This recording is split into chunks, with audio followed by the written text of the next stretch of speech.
TikTok, time to rock. TikTok, time to rock. Time to rizzock. All right. Let's make sure we're live because we have not set up like this before. We have the mighty Tim, who set up his camera here. Set up his camera, connected it to the laptop. Looking clean. I don't see us yet. There. A few seconds. What? We're good. Yeah, but I don't see us. There we go. Hey, that does look good. Yes, sir. It's not freezing? No, I just paused it. Okay. All right, guys. First, tell us if you can hear us clearly because we have a mic here. And tell us how it's going before we start talking. And tell us if these fools in the back are too loud. Let's go! Let's go! Hey, guys, what's better? TikTok, time to rock, or let's go! You gotta do it. Come on, man. You can't have just part of it. You gotta have all of it. What's up, Cheryl? Good to see you. Yo, so yeah, we are. I realized I didn't tell anyone I wasn't going to be posting for a few days, but we are at a conference in Texas. It's the CIA conference that's put together by Cross Examine. Hey, Jorge, come here for 1 second. Just tell everyone this is Jorge Gil. Everyone calls Jorge. Why do they call you?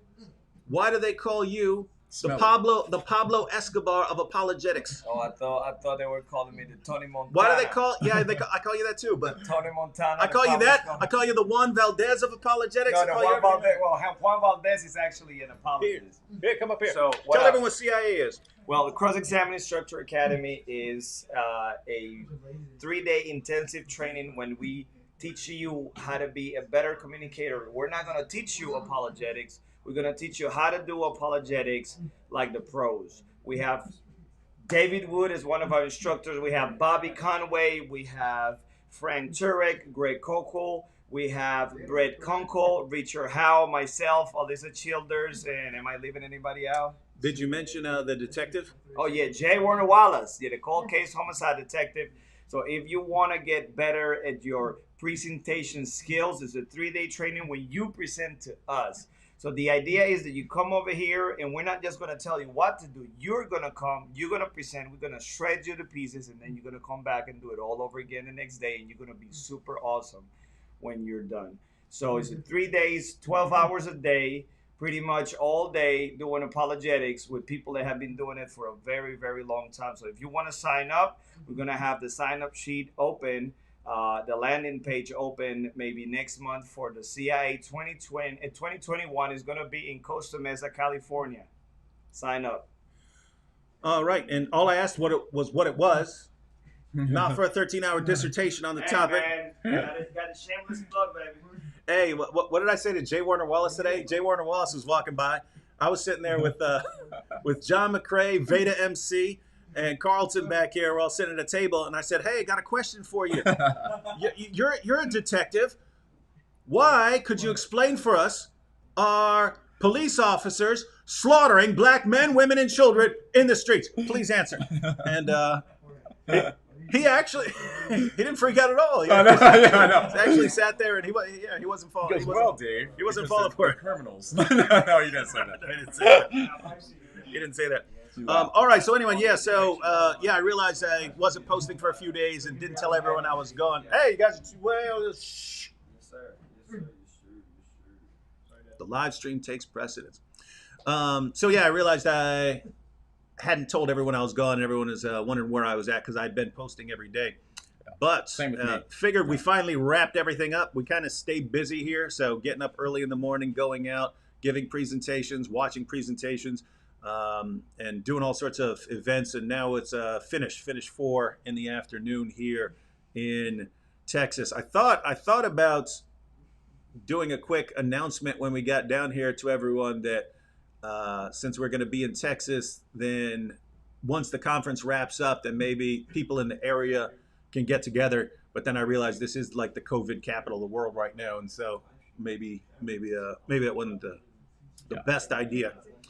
So, anyway, realized we got a bunch of people here and a bunch of people who aren't even back here, but a bunch of people who are in the hotel that we might want to just sort of keep trading people out, right? Oh, so when you say people in the hotel, you mean apologists. Apologist. just Yeah, not random in the people. hotel. Yeah, I want to go get people in the. Hey, hey, you across the hall. You want to be famous? You want to be famous on YouTube? Yeah, but we got a lot of cool people here, so we figure we'd just go live with everyone, have a chat, and so you want to start? You want to start? Yeah, You guys can be greeting people or taking questions. Yeah, we can start taking some questions too. You guys go ahead and throw in some questions, and we'll start getting through some questions. Duanji here says, "This guy is one of my influences converting to Christian." Nice. Who are you talking about? You talking about me or John or anyone here? Hey, look at this. I wonder how many memers we got. If you're a memer. Any memers here? Any memers? There's got to be like 8 of you in the world. No, John has a cute channel. No, for real, guys. You don't know what this guy knows. He knows vastly more than he's been implementing. So it is a matter of time before his channel is possibly passes mine. Yeah, once David gets banned. That's true. That's true. Oh, there are people. See, yeah, look, Brenda here says, I'm in Dallas. Welcome to Texas. Yeah, that's where Nice. we're slightly outside of Dallas, but that's actually where we. Yeah, there's all the memers. Hey, Benjamin Handelman said, "Is Carlton hiding back there?" Tell Carlton to get on the camera. You know Benjamin Handelman? Yeah, that's Come say hi. Come say hi. Ben, what's up, my dude? Hey, I don't know where the camera is. This right here? Yes, this one. This one. What's up, Ben? It's right here, bro. What? I'm just messing. What's up? Hey, Carlton, come here. So we go over someone's house last night, and there's these 3 young white dudes. Yeah. And Carlton starts talking about reparations. And everything, these guys were like 18, 19, 20 years old. Everything these guys said, we would interpret as racist. No, it's funny too because they were like big fans too. So yeah, they're over there because they wanted to hang out. But yeah, guys, I don't know if you noticed, but we tend to mess with people whenever possible. And man, that is an awesome opportunity. But that was a fun couple hours, wasn't it? It was fun, man. It was really fun. Yeah, and we saw Alan Parr from The Beat. Got to kick it with him for a while. Got a lot of Alan Parr. Man, I wish he was a little meaner because that dude looks exactly like Denzel. Yeah. And I would love to have a Denzel character. Like Training Day or something like that. meeting Muhammad in the Boom Boom Room because that would just be awesome, right? Yeah. That would be so awesome. All right, you want to take some questions, and we'll take a few questions, and then we'll trade out and see who wants to step out, or if you see something that would be good for someone here. Well, all I see is a bunch of memers in the stands. Memers? Ain't no memers here, man. Show me one memer. Oh, come on! They're all memers. They're not here for you, David. I know it's hard for you to believe. Victor says, I got a question for the maid. Who's all right? So I guess because the place is messy. No, wait. Bobby. Where's Bobby? Yeah. So basically, when I'm in a hotel room, we always have like camera equipment and computer equipment. So I leave, even if I'm there for a week, I leave the "Do Not Disturb" sign up on the door. So like, I would rather have a messy place than someone messing around with camera lenses and stuff like that. So yeah, generally, hotel room if I'm in it is a disaster up until I leave. But I don't know why. I do tend to clean up before I leave. Hey, check this out. Oh, Bias Call, what's up, man? Just saw your comment. Good to see you, man. Melissa Eberhardt says, have y'all ever been to Mass? I believe you mean Catholic Mass or you mean Massachusetts? Same. She means Catholic Mass. Catholic Mass? I recognize Massachusetts. you. Good to see you. I think she's a Catholic, one of my Catholic subscribers. I noticed. Yeah, I actually grew up going to Mass. Oh, I yeah? haven't been to Mass. Jorge says he grew up there. I have been to Catholic services before because my wife's family is Catholic.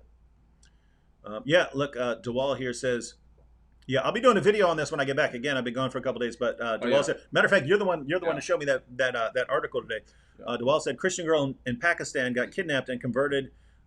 Make a video about it. Yeah, so she was 14. Yeah, she was 14. So people show up with machine guns, kidnap her, take her away, marry her off. Then a lower court judge says you have to. They take her to a woman's shelter, and then a higher court judge said she has to be taken back to her Muslim husband because she is a Muslim now because she converted. And yeah, so welcome to tolerant Pakistan. Yeah. Cold world, son. Everyone loves Pakistan. Oh yeah, look at this. Hey, look at this. Roman says Yeah. Almost 500,000. Yeah. Did you know that? I mean, yeah, because see, Wood has he's been taking his donor money and buying subscribers to inflate his numbers. So That would be fun. That would be funny. It's like That would- COVID. That'd be messed up. Wood is his channel's basically COVID statistics. It's like- These people give me super chats and I buy subscribers. Trinity Radio says, Brax, I'm a what memer. up? Yeah, meme team, son. This must have been when you asked it. Deck Uh, Crash says, what do you meme? Brenda Memer here. Nice. Cheryl R. Yeah, Memer. memer. By his call. Love my memers. Big fan of John here. Yeah. Wait, what is this? Jamie Boyd, what about your security, Doctor? Well, what's security? Security. We don't need no security. Here's my security. Here's my security Got right two here. guns right here. 2 guns. Cat 17 Memer.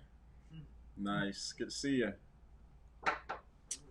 Uh-oh. We got someone else knocking on the door. Hey, come say what up, hi. man? We got Vada.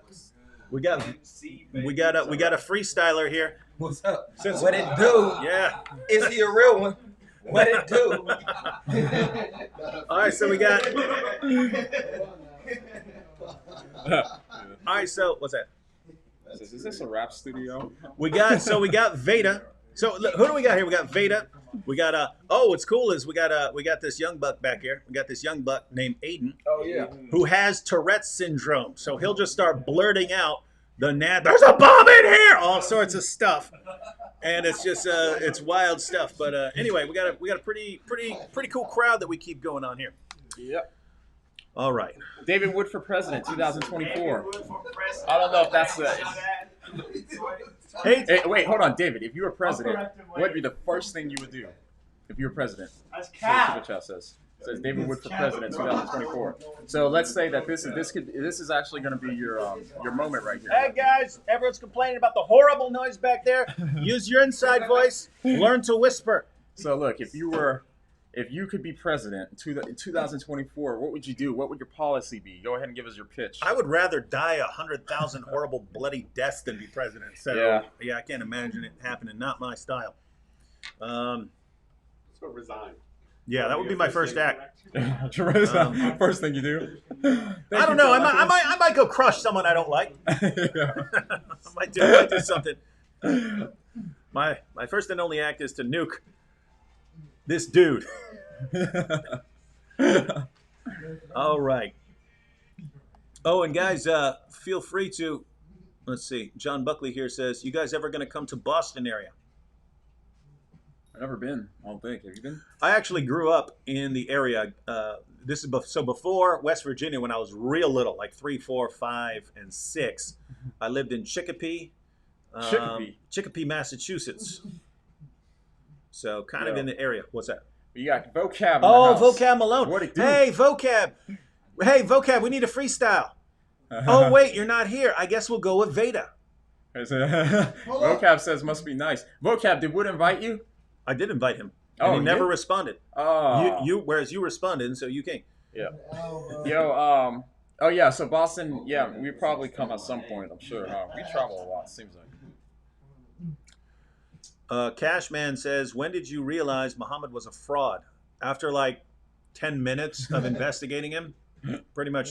And if you look at the obvious features. Now, to be fair, when I was studying Islam, I was looking into some of the significant issues. And so one of the first things that really stood out, this is before I knew about even like Muhammad and Aisha and these things, but one of the first things I found out was what's called the Zainab affair, where Muhammad took the wife of his own adopted son. Now, that would be one thing, right? So this isn't just whether it's okay to take the wife of your own adopted son after causing the divorce by lusting after that. That's one thing. That seems messed up enough. It was the revelations that he got that justified it. And where Allah explains why he needs Muhammad to marry the wife of his adopted son. And that it's in order for men to understand that it's really okay to marry the wives of their own adopted sons. And I'm just sitting there thinking, wait a minute. If Allah wants to reveal that, he can reveal that. He can just say it in the Quran and say, guys, it's okay for you to marry the wives of your own adopted sons. He could say it. But in the Quran, what he actually says, Surah 33, verse 37, you can look it up. What Allah actually says is, Muhammad, this is so important for men to realize that it's okay to take the wives of their own adopted sons. I need you to go out and do it. Because he's the and pattern of conduct. Yeah, and that's the same chapter. That's Surah 33, verse awesome. 21. That's the same chapter. So my brother's on. What? My brother's watching. Your brother's watching? Yeah. This is Tim. Do you want to say hi, by the way? Do you want to come on? Yeah. This is Tim. This is Bobby Conway, the guy who helps Bobby Conway with all his videos. Woman apologist. They have the exact same haircut for some reason. And almost. Mine's going out a little on the side. Yo, here's a good question. Hey, check this out. Check one second. Alex Fernandez says, "Where are your masks?" Well, fortunately, we've all been tested. Anywhere we're going at the conference and so on, they're pointing this thing at our head and checking our temperature and doing all that stuff. So unless we got it like today, we're clean. Yeah. So we're good. But if you want one, I'm not touching your nasty mask, man. Don't touch my mask. We have one. They're here. Keep that disgusting thing off me. Ben, what's up, bro? He says, who'd win in a knife fight, Vocab or John? I'm scrappy. I said it'd probably be me. In a knife fight. I don't know. I've never seen either one of you throw down. Yeah, I'd say I'd probably win. I say I'd beat both of you, but that was not the question. Silly PB said, great interview in the Eric Metaxas show. Yeah, so I'm actually going to be back on the Eric Metaxas show because his organization originally contacted me when I made a video about why some people hate cops. And so I was talking about prison experiences, but somehow before the show, he watched my testimony video as well. So we ended up talking about that, but still wants me to come back on to talk about prison and Islam as well. So pretty cool stuff. You have to respect, see, as someone who started blasting away at Muhammad when it was not popular for Christians to do that. It was considered, I mean, the what you were taught, if you were trained in evangelism towards Muslims and so on, you're taught never criticize Muhammad, never criticize the Quran. It's just going to drive Muslims away. They'll never listen to you. And I knew very different from personal experience. So I started blasting away at Muhammad and the Quran. And so it was kind of an untouchable for many years. So when these geniuses like Frank Turek say, David, come to CIA and train people in Islam, you have to think, man, this is a smart dude. This is a smart dude. And then we see Eric Metaxas, man, let's get David on the radio show and then YouTube here to talk about Islam. These are smart dudes. These are smart. People are catching on. And guys, what is Islam going to do when people finally catch on? Because that's been Islam's, one of its main couple of ways of protecting itself for the past couple of decades is, hey, you Christians, if you really want to reach us and convince us, just never point out all the stupid nonsense in our religions. Just don't point that out. Yeah, because if you really want to reach us, don't point out any of the problems in our religion. If you point out the problems, then we'll never listen to you again. Total nonsense. You start pointing out the problems, they can't stay away, right? They're drawn to you. They just notice they keep coming. They keep coming and coming. Guys, when I did Muhammad Week, we were inviting Muslims on to join us live. We have to do like Muhammad Month because of all the Muslims who contact and say they want to join us live. And what happens? Our prophet just gets exposed. They can't stay away. They can't do it. They can't do it. All like right. A moth to a flame. What movie is that? Oh, Spider-Man. Remember? So predictable. Like a moth to a flame. What else we got? Oh yeah, how long have we been on? About 20 minutes. Hey, who do you guys want to see up here? We got a room full of guys here. Tell us who you want to see. Well, they got to know who's here. Who do we got? So we got a roll call. It's the roll call. Roll call. It's the roll call. We got Vada MC. We got Bobby Conway, the 1 minute apologist. We got Jorge. I can explain Bobby Conway is, but you don't say it's your real radio when you say my name. What's that about? I don't know who's real and who's not, man. He assumed that I needed some extra content. Right. Don't feel bad. You know what I mean? It was a slight towards you. Sorry, David. Look at this. Sorry, David. There's questions coming in. What's that? I don't know. I mean, you'll catch up to. David Wood, please make a video comparing the Christian heaven and the Islamic heaven. Well, depending on what kind of person you are, you might prefer the Islamic heaven. Given a certain kind of person, if you want If you want a paradise where you get perpetual virgins, and you say, how can they be perpetual virgins if you're having sex with them? Easy. Allah restores their virginity every time you have sex with them. But how can you have sex with all these women? Easy. Allah gives you this miraculous, supercharged penis that never goes limp. And so you get to spend all eternity deflowering virgins. And that appeals to a certain kind of person. So if you're that kind of person, have I got a religion for you? But no, that would be a good video. I used to talk about it a lot in debates, like I'm talking like 2007, 2008, 2009, and so on. But, I was thinking that you don't talk about that. No, I used to but it would be when it's on topic, as sort of what is the goal of Islam and so on. David Muhammad takes pills. Allah, the ultimate Viagra. The divine Viagra. Connor Slack says, what do you think of Fareed Responds? Well, I've only basically ever, as far as I can recall, I've only ever seen 3 things from Fareed Responds. One was a video that everyone said, Fareed responded to you, so go ahead and address this video in a live stream. We addressed it in the live stream, and by the time we were done, even the Muslims would not defend what Fareed said. We're saying, defend this. Defend what he just said right there. Say you agree with him. They wouldn't say it. So that was one thing. So even Muslims, once you actually go through the evidence, they think this is embarrassing. But people who weren't Muslims were saying, why are you responding to this guy? This is the stupidest stuff ever. So that was one. The other is his tweet where he said, what did he say? Oh, yeah, because people have pointed out that if you're giving child brides to grown men, that's actually rape, because girls aren't capable. They're not even at an age where they're capable of giving consent. And Fareed posted, how can it be rape when the parents give their consent? Right? Oh, man. So that was kind of embarrassing to a lot of people, mainly people who don't share his view. And finally, I was on a live stream with the Apostate Prophet, and he played a clip. Or I saw it in one of his videos. I saw a clip where Fareed was explaining why no one recalls the moon being split. And he basically said everyone must have been asleep. So something along those lines. But yeah, guys, not impressed.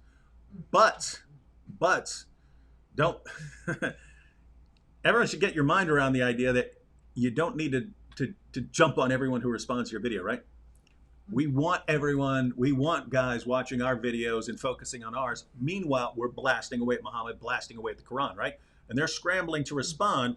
And part of the reason they're scrambling to respond is they want us to divert our attention to them and away from Muhammad and the Quran.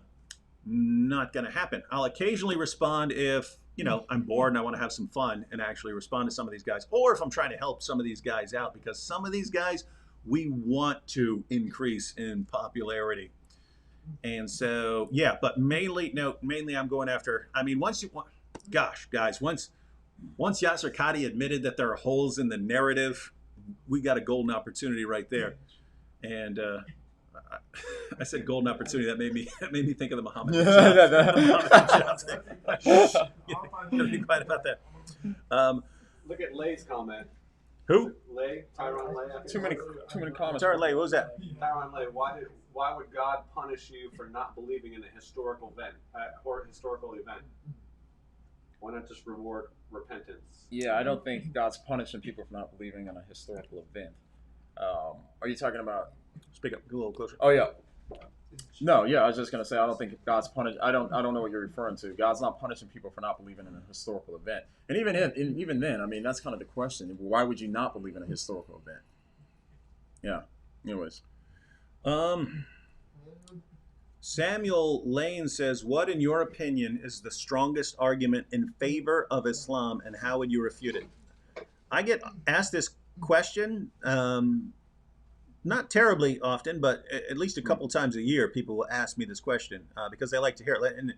And you don't have to think, hey, if I don't adhere to a certain position, then I can't, consider what its best arguments are. So if you were talking about atheism, you could pick your best argument for atheism. You might say, well, all the evil and suffering in the world is the best argument for atheism, or something like that. You could argue that. In Islam, gosh, it's hard because really any of the arguments takes literally 4 to 5 minutes of research to find out how bogus it is. I would say if you really, gosh, I can't even say this. I would say just, arguing, well, hey, it's this pure monotheistic religion and promotes pure monotheism and one God, and look around you in nature and this shows that there's one God. But they have some philosophical arguments. They're just not good for Islam, right? Like some of their philosophical ones are decent. Yeah, there's lots of like natural theology in the Quran. It's constantly appealing to nature to show that God exists, and there are arguments that one God exists and so on. The problem is once you dig a little deeper and you find out what the doctrine actually is and all the stuff you have to add to it, it's just bad. So I can't even think of how I could argue seriously for Islam. Like right now, if I wanted to, I could argue for atheism. Right? I could argue that if I wanted to right now, I could argue that Christianity is false. There are all sorts of positions I could argue for and argue against. I don't see how I could make any serious case for Islam that wouldn't be based on deception. Right? Like I could sit here and say, well, of course, the Quran has been perfectly and miraculously preserved since the time of Muhammad, but we know that is a flat out lie. It's just a lie. And so, I can't think of any arguments for Islam that aren't based on deception or ignorance. Hey, Ooga Booga, if there's a video of an atheist or something using that an argument around that, send it to me and I'll do a video response on that topic. So somebody asked about best Bible studies. Bobby, you want to weigh in on that? Best Bible studies. Bobby Conway being asked about best Bible studies. Wake up. There's your mic right there. All right, what's up? Hey, I just wanted to apologize on behalf of David Wood. I know that some of his inappropriate use of the tongue and the vernacular about the supercharge. Oh yeah, I'm teasing. That's what sucks. You can't even talk about what's in the Muslim sources without. Exactly. Yeah, I know it's tough. You immediately go to PG-13. I'm sure everybody died laughing on the supercharged penis that you're given. It is. There are things that are hard to grasp, but as it relates to Bible studies.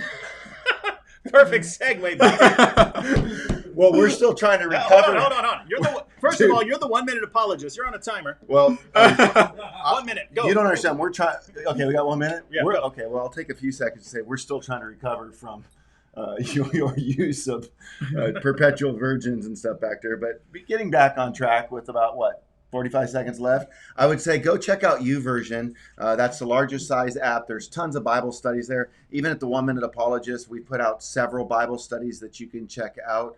And so I would say that's the kind of the go-to place that I would encourage people to check out. Wow. That was only 15 seconds. Dude, that's what I'm saying, bro. Like 15-second apologist. Yeah. Yeah. Bravo, sir. Bravo. Yeah. So anyway. Says Sam's still live. Orega here says, "Hi, Dr. David. Did you hear that Muhammad Hijab sent a message to the apostate prophet to make suicide?" Yes, I was on the program where the apostate prophet was discussing that. "I think your program with AP has made many Muslims disappointed." Yes, in case anyone isn't familiar with that, you can go watch it. But the program was supposed to be about Muhammad. We're going to talk about Muhammad, like the so-called Prophet Muhammad. But he apparently backed out of a debate with the apostate prophet right before it started. Well, he had originally agreed that they were going to have an online debate. Then he started demanding, "You must face me in person. You must face me in person." The apostate prophet was saying, "No, we agreed here." And so then Muhammad Hijab was saying he's not going to debate unless it's face-to-face. And so we ended up talking about Muhammad Hijab, and Muhammad Hijab came into the chat and then started saying some of the most perverted stuff you've ever seen anyone ever say, talking about, I don't even want to talk about it here. You can go and watch it. But Muhammad Hijab earned himself a new nickname with all of that stuff, and it's not a nice one. So just posting a picture of a shower. Yeah. So it's not fun, but I mean, it's just amazing that someone that, has been, he's been put forward by Zakir Naik as someone who's going to be taking the torch for Islam. This is one of the guys who's going to be going out and debating and stuff. And the second you start disagreeing with him about anything, then he starts talking about the most perverted stuff you've ever seen.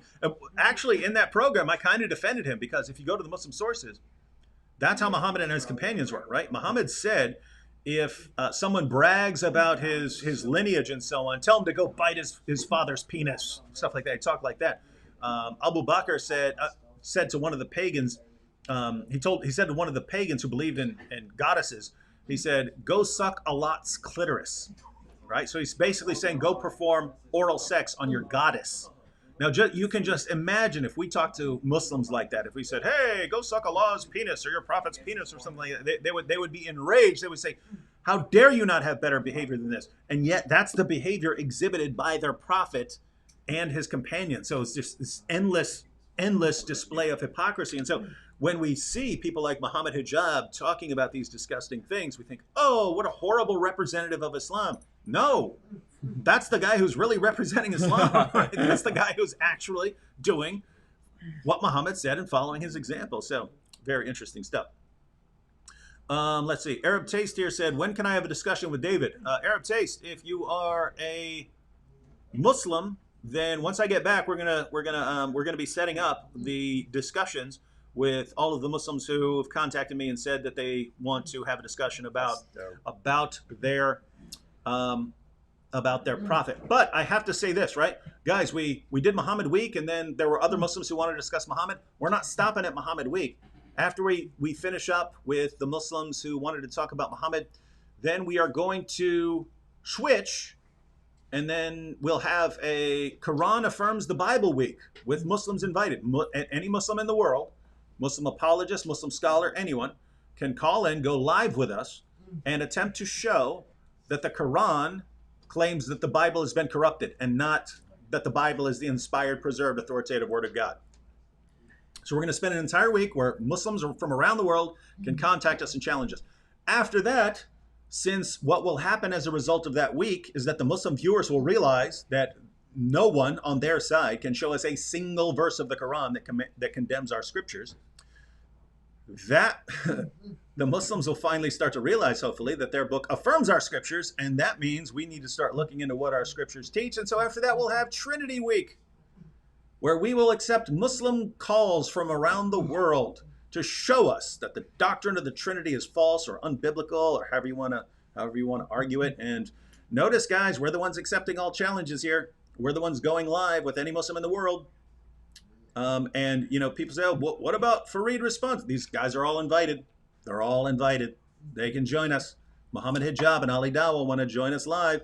We know they'll just try and turn it into an insult fest, but we'll still give them the opportunity because that's how generous we are. That's how we roll. Yeah, better bring your A game, son. Hey, Senora Salsa. Senora Salsa said the roll call song. What's that? She remembered the roll call song. You're too young, man. Yeah. Way back in the day, there was "What's Up, Y'all." I can't remember it because this was so long ago. This was like early '90s, but it was "What's Up, Y'all? What's it gonna be? Who's on the mic?" Oh, you always, huh? Yeah, you. And they start going roll call. It's the roll call. Roll call. It's the roll call. When we do like our live news show, we need to start off with that roll call. Is that like the Beastie Boys or something? Come on, man. Who was your favorite rapper back in the day? When? Like in the 80s? Yeah, back in the 80s. Back in the 80s. In the 80s? Yeah. I don't know. I had a couple different, but I liked Kool Mo D up until Mama Said Knock You Out came out, and then he lost.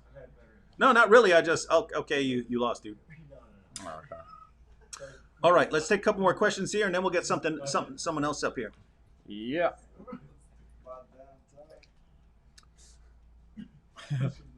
This one says, David, make a video on how the Simpsons made more prophecies than Muhammad. Closer. This mic's far away from me.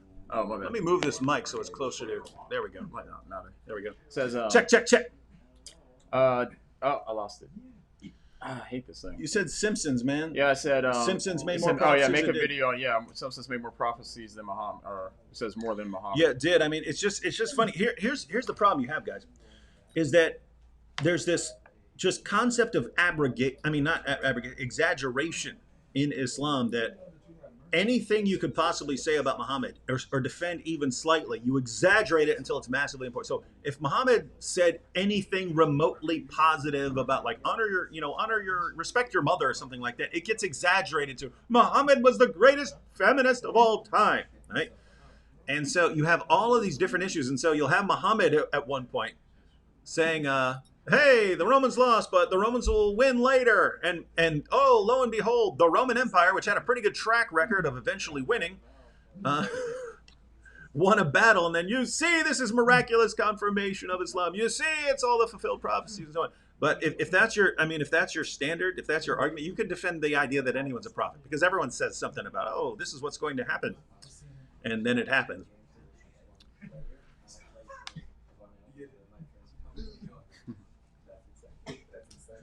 Samuel Jenkins says, hi, David, question here. How can I effectively witness to a Muslim, i.e. show them that Jesus was God? Hope you see this.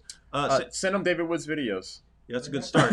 Yeah, send him my video. Where did Jesus say, I am God, worship me? Samuel, I actually made a video titled How to Share Unpleasant Facts with Pleasant Muslims. And so that's about actually criticizing Islam and so on, but the same sort of general principles that I talk about there would apply even if you're trying to witness. But I generally encourage people to start off by asking lots of questions and starting off with what I call what questions. What do you believe about Jesus? What do you believe about the Bible? What do you believe about the Quran? What do you believe about Allah? What do you believe about these things? And then eventually transition into some why questions. Why do you believe this? Why do you believe that about Muhammad? Why do you believe that about the Bible? Why do you believe that? And then once you've asked those questions, now you know this particular Muslim's reasons for believing in Islam. And now you know where you'd want to challenge that person's beliefs. And if you're talking about Jesus, well, you'd want to challenge the Muslim's beliefs about Jesus. And then so it would be, well, if you believe this, how do you explain this? If you believe that, why did Jesus say this? And then you go into your case.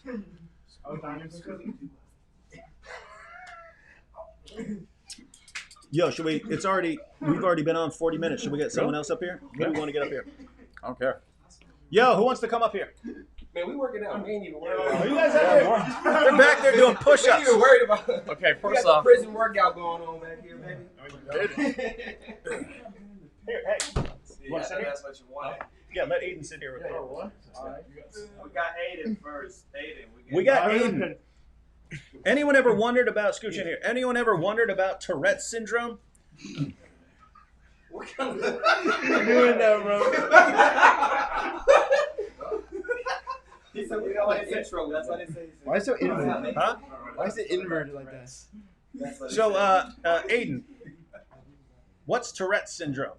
Yeah, it's a neurological disease where like you make unwanted movements or like noises. I mean, it's not involuntary in the strict sense. Like I can control it. It's just like difficult. So, like for example, it's like an itch, like where it's like you try not to itch it, but it gets, you know, the urge just grows over time. So now I've noticed that while you're talking, you speak pretty clearly, yeah, and fine. But it's when you're not talking and you're just sitting there, then you start blurting out all these noises. So how's that? What's wrong with you guys? What is? Am I supposed to be gentle here? You make it sound so much worse than it actually is, bro. Hey, seriously, somebody needs to give Wood a pastoral clue. Like you don't. Right? Yeah, come here, man. Like we're here, bro. Okay. Bro, I know. Yeah, earlier he was like he was saying that I like shout out bomb in an airport. That's cap. That's not true, bro. All right, everyone. Aiden is explaining Tourette's for everyone. So let's go back. One, how long has this been all your life, or did this start at a certain time? No, I started recognizing like symptoms of it like when I was like 10. I had like a blinking tic, and then it grew from there, and then it probably reached its peak, if you will, like I don't know, 4 years ago, and then just been dealing with it since. It doesn't decline. It just sort of stays after that, or yeah, there'll be periods when it goes kind of just. Go up and down like how prevalent it is, but yeah, it's probably not going to get much worse, and it could get better. I mean, some people have it, and when they get like, because I'm 18 right now, some people when they get like middle 20s or you just get to adulthood, and it kind of goes away. Some people don't, so it's not up in the air. And guys, Aiden might look slightly familiar to us before if you're like a diehard fan who watches everything we put out, because last year CIA was in Harlem, and we were in New York, and GMS Hebrew Israelites started posting, well, why doesn't Vocab Malone ever show up face to face? Where's Vocab Malone? We're like, hey, we're worse than that. They're like, yeah, if he came up here or whatever, I wish he'd come up here face to face. Oh yeah. They're saying they wish Vocab would show up and confront them face to face. This is the leaders of GMS. Yeah, that's the leaders. These are leaders. On the left? These are who's on the left? Like me. Yeah, the leaders. Oh of yeah, GMS. that's you. Yeah, this is Aiden. So check this out. So the leaders of GMS in Harlem were like, hey, wait a minute, we're in New York. So we just roll up on them. But Aiden actually lives in Harlem. He's like, I want to go. So he rolls up on I'm like 16. on a camp. He's 16 years old and rolls up on a camp of GMS Hebrew Israelites with us. And so anyway, we were there for like 2.5 hours having a discussion with the Hebrew Israelites. And it's funny because that particular camp, they believe I'm one of them, right? They believe I'm a black Hebrew Israelite, right? Because that particular camp believes it's your skin color can be white, even though your lineage actually goes back to a Hebrew Israelite. And so you might have had so many white people interbreeding with your line for so long that you look white, even though you can actually trace your lineage all the way back. But here's what's interesting.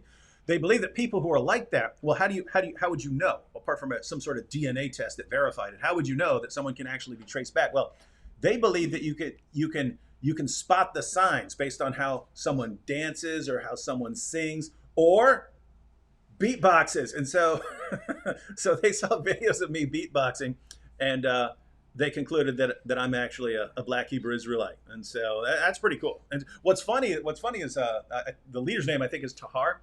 But in videos where Vocab will insult me, Vocab, like, just joking around insults me, Tahar will post a video response saying, you shouldn't be talking to David Wood like that. You shouldn't be talking about David Wood like that. So it's cool. He's actually defending me. So those guys are okay in my book. Anyway, back to Tourette's syndrome. Yeah. So how did I segue back? What? I'm bringing it around. Yeah. Now, so is that something that when you're in school, because obviously you go to school and then you're sitting there making weird noises all day, yelling out bomb threats? Nope. Have you ever? Never happened. That's not true. Have you ever yelled out a curse word in school? Not yell, no. But you've said it, so you. I have corporalia, yes, but I can control it pretty well. So. Okay. Yeah. So you're sitting there making all sorts of weird noises around people. Now, how have people reacted? Because I've heard that like bullying and stuff isn't as bad as it used to be. So are other kids like, hey, it's cool, we get it, or do they make fun of you, or how's that been? They don't make fun of you. No, they're chill. People are chill, bro. The world is getting better, ladies and gentlemen. In spite of what you think. Most people are totally chill. If they're usually like, if they hear me tick or something, they'll be like, "Oh, yeah, you okay?" And I'm like, "Yeah, I just got Tourette's," and they're like, "Oh, that's fine." No, I haven't really experienced much. Like, see, that's pretty cool because my son Blaze was in school and we were watching some show and it had something about bullying on there, and Blaze goes, bullying's not really a thing anymore. And I'm guessing it is in certain places. And it's still a thing. Yeah, it's to some extent, but not. I think it was much worse, like 80s and 90s and so on. So maybe, yeah. Yeah. So that's cool. All right, Aiden, what do you want to share with everyone? Oh, I don't know. What do you want to share with everyone? Anyone have any questions for Aiden?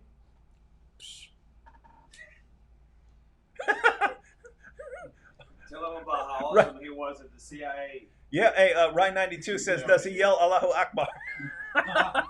That would be awesome. So, if you had Tourette's syndrome and you're walking around the airport going, Allahu Akbar, that would be pretty awesome. That'd be funny. Hey, what did you present at CIA, Aiden? Yeah, I presented on the contingency argument for the existence of God. Yeah, and I have to say, so Aiden here was at CIA. Again, if you tuned in, if you weren't here at the beginning, CIA is the cross-examined instructors academy where apologists who've been doing it for a while give some training to newer apologists, and after some training, then they actually have to give presentations, and then we sit there and critique them, and then on the last day we actually start blasting them. Yeah, we actually start blasting away at them. Like today, everyone gathered together, and it was just it was a free-for-all. These guys have to stand up at the mic, and we start throwing stuff out. So like my first question that I asked, I jump up there and I pulled out my phone, I point at this guy's face, and I say, which lives matter? And your response is going on Twitter. Get it? Because you're just baiting this. Whatever he says, he's in trouble, right? So questions like that, how are you actually going to react under fire? But a couple of things. So last year you seemed really, really nervous. Yeah, probably. Yeah. Yeah, you seemed really nervous. You were sort of stumbling around while you were there. And then you were in there, so. Yeah, and you didn't seem very confident. Whereas today, when you're giving your presentation, you were sticking and moving, right? Sticking, talking, moving. Seemed really confident, and that was awesome. But then at the end, when you had a really difficult question, well, you actually jumped in when Luke was answering a question, and then you jumped in with a response. You actually got a burst of applause when you were spitting out your responses. Yeah. So so you guys know too, Aiden is wicked smart for his age. Really, really smart. And so it's cool because we met him at 16 and he knew a lot of stuff about like apologetics and stuff. So he's got a really good head start, really sharp kid. So he's gonna be going places in the apologetics realm. So thank you, bro. Yeah. And notice again, it's well, of course, there's the Tourette's.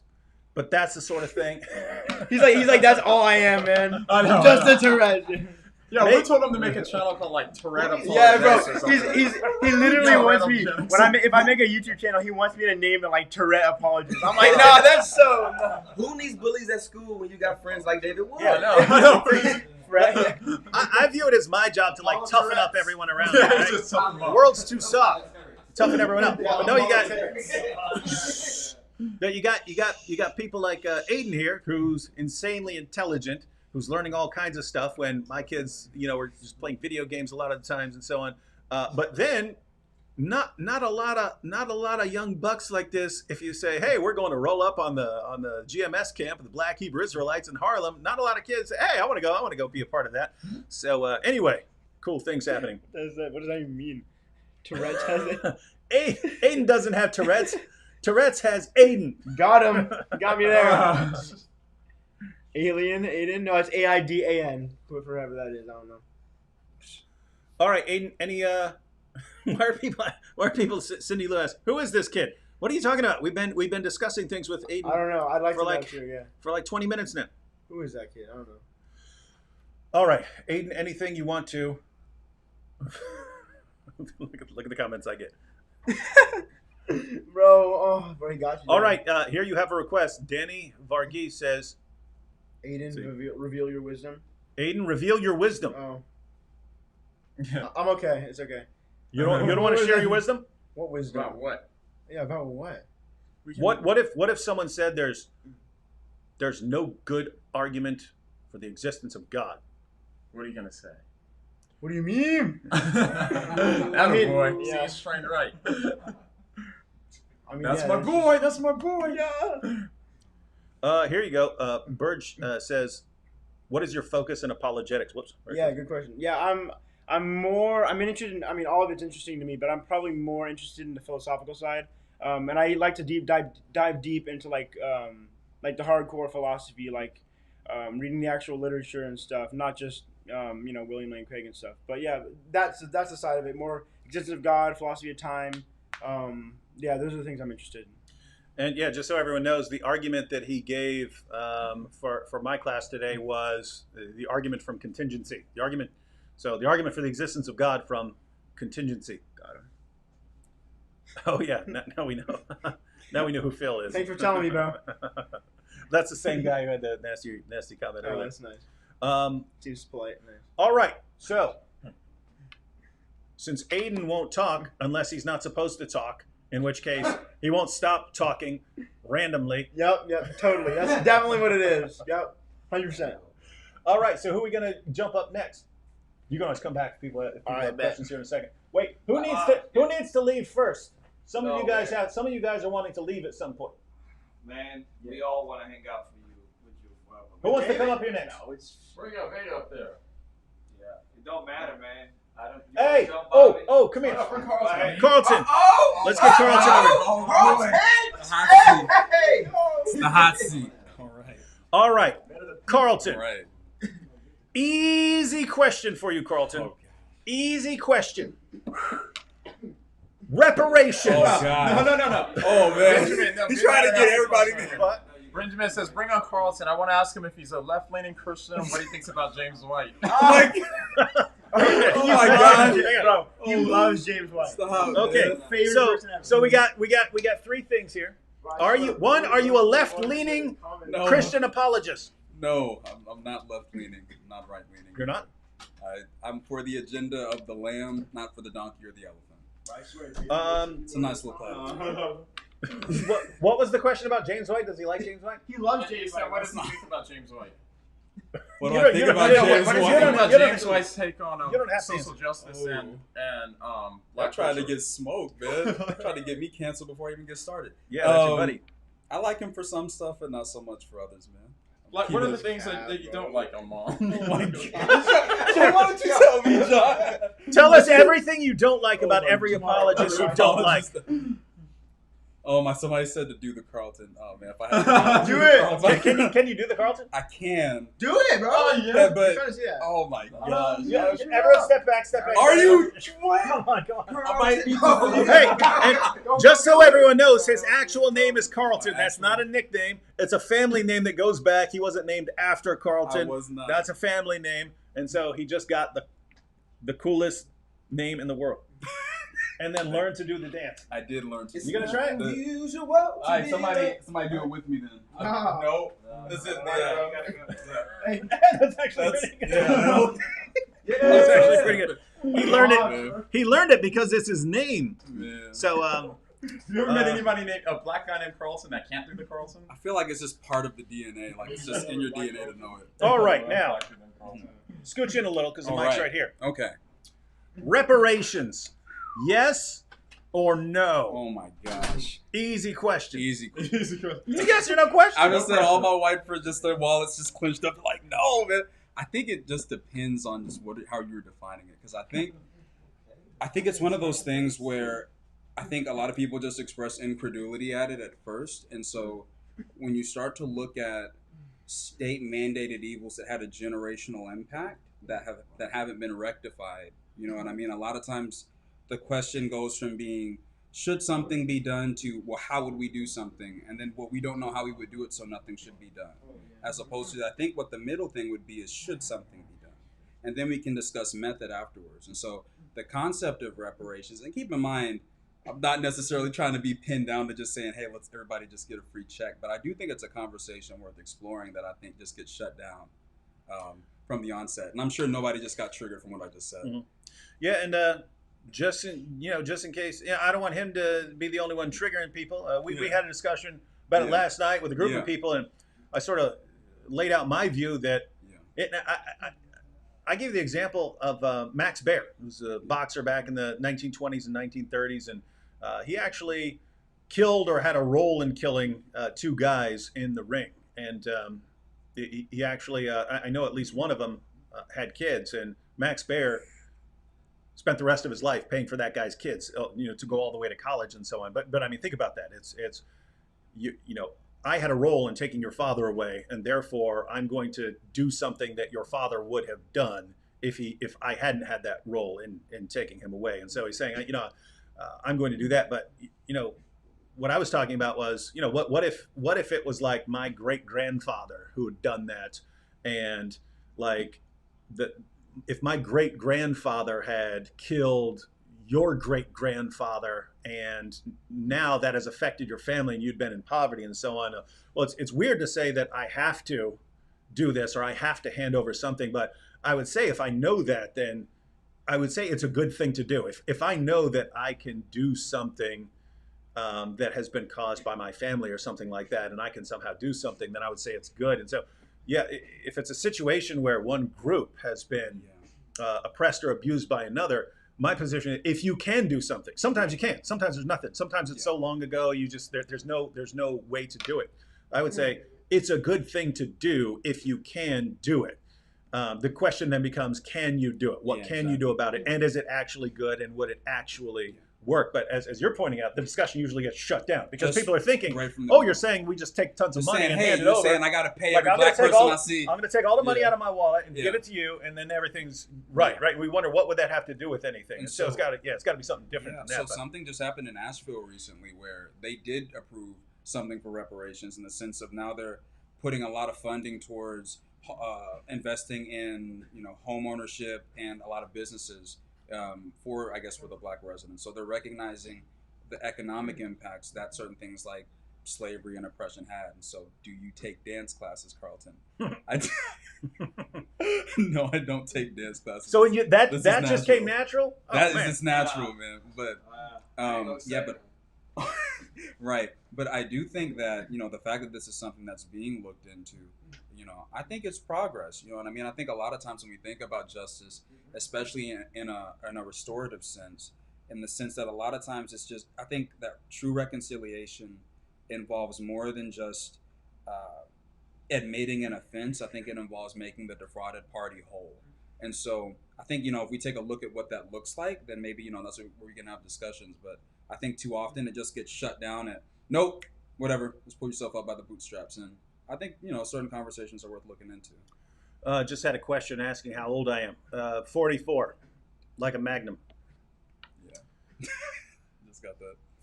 Bumbleclap Boy said, so this goes back to what I was mentioning earlier.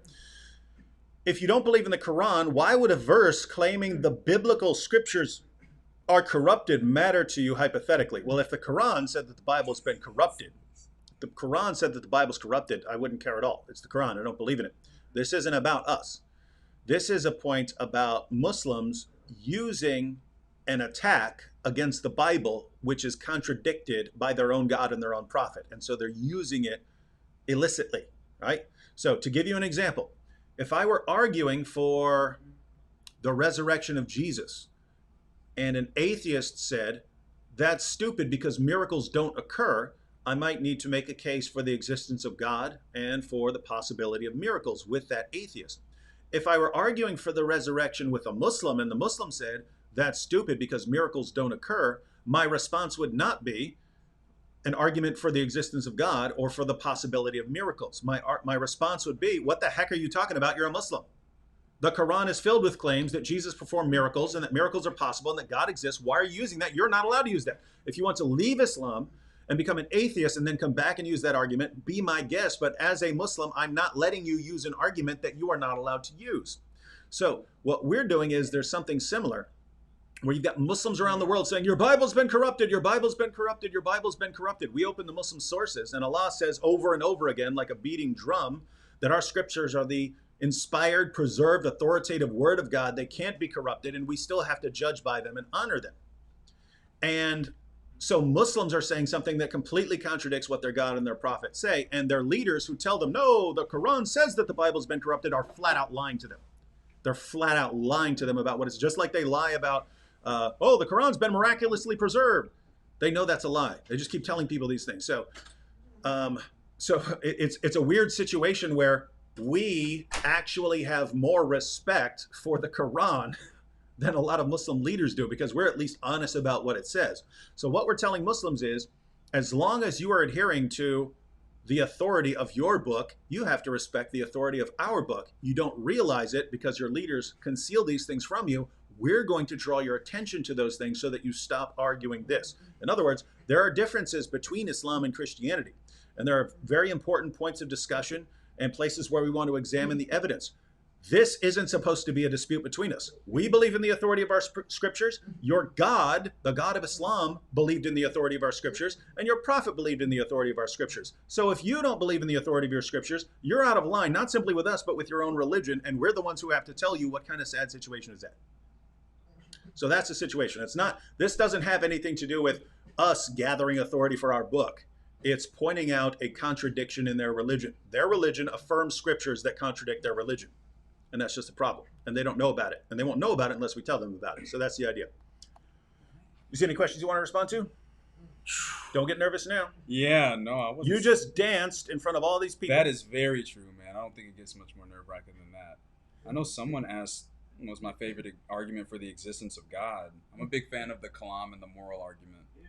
Pretty standard, but I think they're really powerful. Hey, for people who believe, right? So you always have these extremes, right? Yeah. You always have these extremes. So you'll have people who see racism everywhere. Yeah. Everything's racist. Yeah, yeah. Everything you say is racist. Anything blah, blah, blah is racist.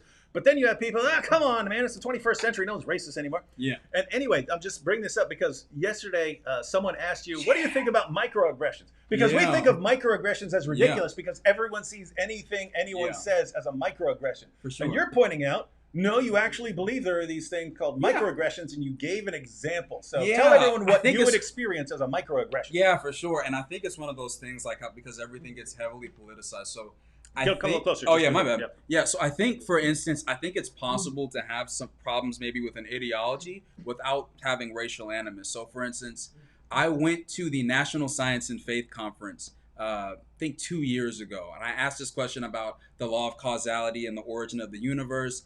And the scientists, they were like, oh my gosh, it was a great question. And so afterwards, this 75-year-old white guy comes up to me and he's like, man, I was wondering, what's a little black boy doing asking a smart question like that? And I looked at him and I was just like, you know what? I didn't go off on the guy because, you know, obviously those were the vestiges of the time he grew up in, but he meant that as a compliment, you know, and even though there wasn't any racial animus there, I was still really racist what he said, you know, assuming that because I'm black, I can't be intelligent. You know what I mean? Now, there wasn't any conscious racial animus there, but I still think that would be something that could be perceived as a quote-unquote microaggression. Yeah, so he's not deliberately being aggressive. Exactly. But there is something there. Yeah, and a set of erroneous beliefs that's, I guess, maybe coloring the world, you know, the lens that he views the world through. And so, and he might not be conscious of it. But then, you know, it's like if somebody says, wow, you're really smart for a black person, or wow, you're really pretty for a Mexican. Like, a lot of times people will say that and they'll mean it sincerely as a compliment, right? But that would be an example of something where there isn't necessarily an intent or an aggressive, you know, intent there, but there's still something of, you know, something that's kind of still racist there. And I think it's something that should be fixed. And it's funny because you talk about all kinds of stuff, and then I bring up the stuff that's going to trigger people. Yeah, exactly. I talk about so much more than reparations. Man. Talk about reparations and microaggressions. That's what we want to hear about. Everything. Yeah, because here's the thing. I kind of like triggering people. I can tell. Yeah. It's weird. I noticed that. So, like years ago, apart from abortion, I didn't really have political positions. I would just take the opposite political position of anyone I was in the room with. Right? My gosh, if I was in a room with, like, you know, diehard leftists, I'd praise God for George W. Bush, right? Yeah. You know, like that. And if I was in the, of course, room with a bunch of, you know, conservatives or Republicans or something like that, I'd be maintaining the opposite. I just realized that, you know, it's kind of fun. So.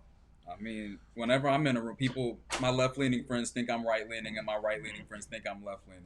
So. Yeah, now, just to be clear, I do have certain political positions now, but on lots of things, it's not just going to be, hey, this is the side I'm on, and therefore I agree with everything on this side, or I'm against, I disagree with this side on this huge issue, therefore I disagree with everything they say. Yeah, we got to disabuse ourselves from this political tribalism that I really think does, you know, permeates a lot of American Christianity. Because people be ideologically gangbanging. Remember tribalism? So in this conversation we're having yesterday, this white dude says, you know, tell me if I'm wrong here. He said something along the lines of, you know what's cool about white people is we don't have this tribalism that other groups have. Yeah, it just looks like. And that's a situation where he's not meaning anything offensive and stuff, but we're like, so I started whites. going, so which tribe is he from? Exactly. And that's what I meant whenever they would say something, and then we would. No, exactly. Was Christianity's position on black? What? Huh? Was Jesus really that white as he's portraying now? Who's asking that? That is Khadijah. Okay, well, we dealt with reparations. Now we dealt with reparations. And microaggressions, nice. And now, was Jesus as white as he is? Somebody said I'm a liberal. Oh, here we go. There you go. All right, so we're about to get the cultural Marxist, the intersectionality, SJ, the woke mob, woke victimhood mentality. Yeah, always complaining about a victim. Give me the reparations. Give me the reparations. I'm a victim. I'm not a liberal, but this is what happens though. Like, you speak on a racial act, you mentioned that, and they're like, you must support abortion, or, you know, and it's like, no, but as a Christian, I stand against injustice. And so the question is injustice happening? And instead, there's such we marry conservatism with Christianity so much that if you disagree with one thing that's a part of it, you don't have the gospel anymore. And I think that's not what's happening. That's not Jesus. That's putting Caesar and Christ together. Come on. I guess amen. I'm just saying, man. So all right. Anyway, all right. Somebody pass me the offering plate. No. Yeah, you're getting some feedback here. Yeah, you're getting some feedback. That's right. You're getting some feedback. Yeah. That's right. Amateur Onset is about to school you here. Oh gosh. Here you go. Oh, the way snap. I look at reparations is no one alive in the U.S. was a slave or owns a slave. So I don't agree with it at all. Okay. Pow. Well, In your I guess face. he just disproved no. So I guess part of it would be, I think the concept of reparations isn't foreign. So we think about it like, let's say with respect to indigenous persons who, because we recognize that there was a state-mandated evil that was done against them that didn't just die with them, that had generational impacts that still manifest today.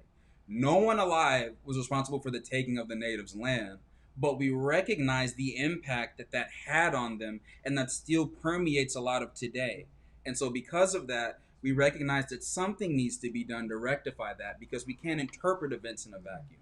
History is constantly influencing the present. It is not so much focusing on, hey, just leave all that stuff in the past alone, but when we recognize the impacts that it's had, and the lack of reparations, which literally just means, I guess, the fixing of a problem that was done, sometimes either monetarily or by other means, I think that's one of the things that can go into it. So it's not so much on this individualistic notion of I'm not necessarily guilty of it, so much as, an evil that was done to a people that I guess in some sense has continued to be done, not necessarily slavery, but a lot of the other oppressions that take place, but that still has a lot of impacts. And I think the reparations, not to mention the slave masters were given reparations for lost labor, and there was a reason why slaves were promised 40 acres and a mule, and then they weren't given that, because owning land is one of the main keys to gaining generational wealth. So then all of a sudden now all the land is bought up, all the property, a lot of the power, and then these people, don't have access to that. And I think that you're seeing a lot of that play out with respect to poverty, which is one of the big influencers in a lot of different areas. But yeah, I don't think that that's a really good objection, but I understand the sentiment. Yeah, because you could make your case, because I said my position, and I'd be open to modification. Is it's if it's in so far in the distant past that there's just no way to work it out, then obviously there's no way to undo the injustice. But if there is something that can be done, and just so you know, I don't think, let's take this money and hand this to this. I don't think that works. It's more like, let's say this community was massively poor because of things that were done. Is there something you can do to help fix that? And I think we think of things as so far in the distant past. You know what I mean? One, the Emancipation Proclamation was in 1863, but then the aftermath of that didn't even really get down. Black people, well, not even all people. Juneteenth is something that got recognition now, right, in 1865. So more than 2 years after the fact, when the last slaves were free. Mm-hmm. But then afterwards, you started to see, I guess if you read the 13th Amendment, it doesn't necessarily say the ending of slavery. It just says the ending of slavery, except as a punishment of a crime. So then you look after that, and then all of a sudden you see Black crimes that take place and sharecropping. And so a lot of them end up back on the same plantations that they were freed from. And then you start to see, the March on Selma was like 55 years ago. But I feel like there's this perception that a lot of these issues are just so far removed in the past. That's like, what are you guys complaining about? And so I think when we recognize the impacts that history has had on the present, and not just it being historical, but then when you take a look at some of the things that still take place, I think it vastly, I guess, changes the scope of the conversation. Yeah, and I mean, notice here, again, I mean, if you took this seriously, then when you have an example like a boxer kills another dude, and that dude's family, let's say, is now impoverished because, they had a mother and a father. Their father was earning money, and now he's gone, and so on. Let's suppose that family's in poverty. Let's suppose it's not him. Let's suppose it's me, and I'm his son, and I have an opportunity to help these kids who were impoverished because something my dad did. It's just a question. If you can do it, is it a good thing to do? I would say yes. But if we follow this, well, no, I'm not the one who did it. I didn't bust his head open, and these kids didn't have their heads busted open, and therefore, you shouldn't do it. I don't know. It's just something weird about that. So again, the question is, how far can you push these things back and so on? And anyway, I hear you. Yeah, because keep in mind, this isn't just slavery. There's a lot of things happen after after slavery. Right? I feel like there's this really sanitized history of with black people and the struggle in America that slavery happened, and the way that they'll see it, it was like something that was 400 years ago. So, but even though it wasn't, let's say slavery happened, that got solved, and then black people were kind of treated bad. Then Martin Luther King gave some speeches, and then he solved racism. And so, what were you guys complaining about? And you look at the practices of redlining, which for those of you who don't know, that was something that started kind of in the 30s and the 40s that kind of barred black people from buying land and buying houses in, nicer neighborhoods with whites. They said, no. They drew red lines around certain things. They can't be here. And so that's what created a lot of the hoods, ghettos in America. Now, am I saying that every black person lives in the ghetto? No. But that's what created a lot of that. It's not like a whole bunch of people just said, hey, you know what? I want to live in the poorest, most dangerous communities. And yeah, that sounds like the life. A lot of them still, that's like literally the systemic outworking of a systemic evil that was taking place. And then it's not just something that was historical. There are banks within the last decade. I think Bank of America, Wells Fargo, all have been found guilty of this practice of redlining to here, and they're losing millions and millions of dollars. So when we see a lot of that, I think it, but I think it informs a lot of it. You just had. I think I've seen a few super chats. Oh, you're getting refuted now. Oh, let's see. Hey, it's the same one. Snap. Amateur and. Okay, so if blacks in the U.S. want reparations, they should start with the blacks in Africa for selling them to Europeans. Oh, just what we saying. Talked about last night. Just saying. Man, he gonna talk about black on black crime next. Okay. No, I'm playing. But Mike is yours, sir. Yeah. So with respect to hang on, I just wanted to bring up, ladies and gentlemen. Here's something I wanted to address real quick, right? Because there are people who are going to be flipping out. How dare you? He's in the woke gospel. No, how dare you? Right? I've noticed that anytime we're just developing a culture, right? Like we have, of course, cancel culture, right? Where someone has to be destroyed for saying anything I disagreed with, even if it's 10 years ago, right? Yeah. And most of us look down on it and say that is ridiculous, right? But there is something similar going on with so many people on so many different sides, namely that the second you say something that I think is in any way associated with some position that I do not want to hear you, and I immediately want to shout you down and say that this is ridiculous. And so, whereas my inclination is, go ahead and make your case. I don't care what it is. And you want to make a case for white supremacy? Tell me what you got. I'll hear this. I'll listen to this. Go ahead. Somebody just asked, did Jesus ask for reparations? No. I'm like, first off, the whole concept of reparations is justice. The whole glory of the gospel is that the cross is the place where love, mercy, grace, and justice meet. The only reason the gospel works is because of justice. That's why 1 John 2:1 says he's the propitiation for our sins, and not only for that, but those of the whole world. There was a propitiation that satisfied God's wrath. The same thing is spoken about in Romans 3:24-28. So the whole purpose is that he wasn't unjust in what he was doing. Justice worked through the cross. So that question literally makes no sense, especially within a gospel framework. I'm just saying that right there. But I noticed you just skipped over. Oh yeah, but the blacks in the U.S. want reparations. There we go. They should start with the blacks in Africa for selling them to Europeans. So yeah. Burnt. Okay, so part of that I think is when we're reading a 21st century mindset with respect to race into African relationships. One, Africa wasn't a monolith. So it's not like they just viewed each other as black people. A lot of times the people that were sold into slavery were prisoners of war. So here's where we get back to tribalism, right? There were competing tribes. So it wasn't like, hey, I'm a black person and I'm selling another black person into slavery. The same way that I don't ask, when the Ottomans fought other, European nations, well, why did they fight each other? They were white.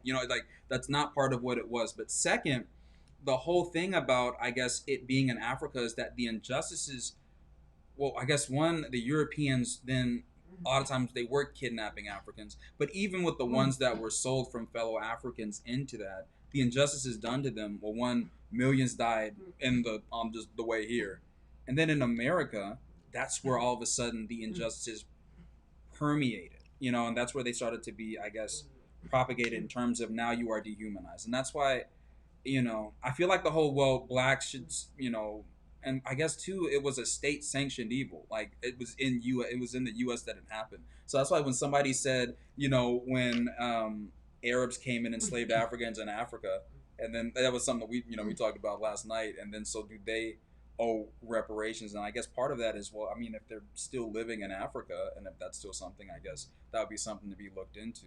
But I don't think that so, and part of it is a situation where you can't really trace something in certain instances that long ago. The question is whether you can. Like suppose there were a slave-selling town that had become massively wealthy based on selling slaves, and that tons of gold and so on had been delivered to this town for these slaves and so on, and so that now this, they're sitting on all this wealth that was from slaves, and you could actually identify it. And this wealth was taken, for these slaves, and we can actually locate the ancestors of these slaves. In that situation, I still wouldn't say take the gold and so on, and and hand it over, because again, I'm not thinking in terms of handing over money. It's a question of what can you do to if descendants of this group are in the position that they're in because of things that were done to them, and you're in a situation where you can do something about that, I believe you should. That's my position. If you can't, then sorry, there's nothing you can do. And then somebody said that the justice done on the cross wasn't societal. So all I'm going to say with respect to that is yes. And so I do think that there are still several scriptures that do speak to justice in society. So you go to Isaiah 1:17, where it says, learn to do good, seek justice, correct oppression. You go to Isaiah 10:1-4, where God is judging Assyria, which he's going to use Assyria to judge Israel for the injustice. Every valley shall be exalted. Right. Every mountain and hill shall be made low. Huh? Right, exactly. You know what I'm saying? You know what I'm saying? Yeah. You crazy, bro. And what he says, God pronounces the voice, says, woe to those who make unjust laws, to those who issue oppressive decrees, to deprive the poor of their rights and withhold justice from the oppressed of my people, making widows their prey and robbing the fatherless. What will you do on the day of reckoning when disaster comes from afar? To whom will you run for help? Where will you leave your riches? Psalm 82, 3-4, when he's talking to the magistrates and talking about the perversion of justice that's taking place. So I still think as Christians, we should be against injustice. The question is injustice taking place? Now, a few minutes ago, you mentioned systemic. Oh, boy. Now, so you talked about the reparations. Oh, man. You talked about the microaggressions. We're trying to show you are full, woke, social justice warrior, leftist, radical Marxist. Exactly. We're trying to get you in that category.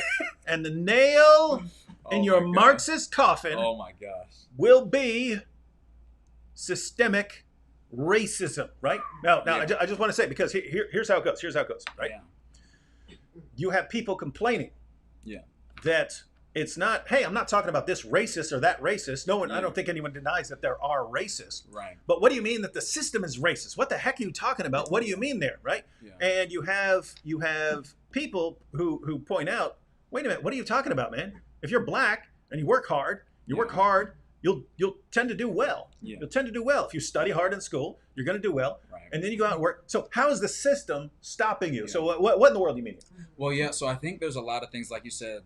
When we speak about racism, it's such a vague term because different people use definitions. So a lot of times that can be equally valid. So a lot of times my white brothers and sisters will think about racism as sort of the Webster's Dictionary definition version, which is a valid definition, which focuses more on interactions between individuals, and I think I'm better than you because of X race, or I'm going to treat you a certain way because of X race, right?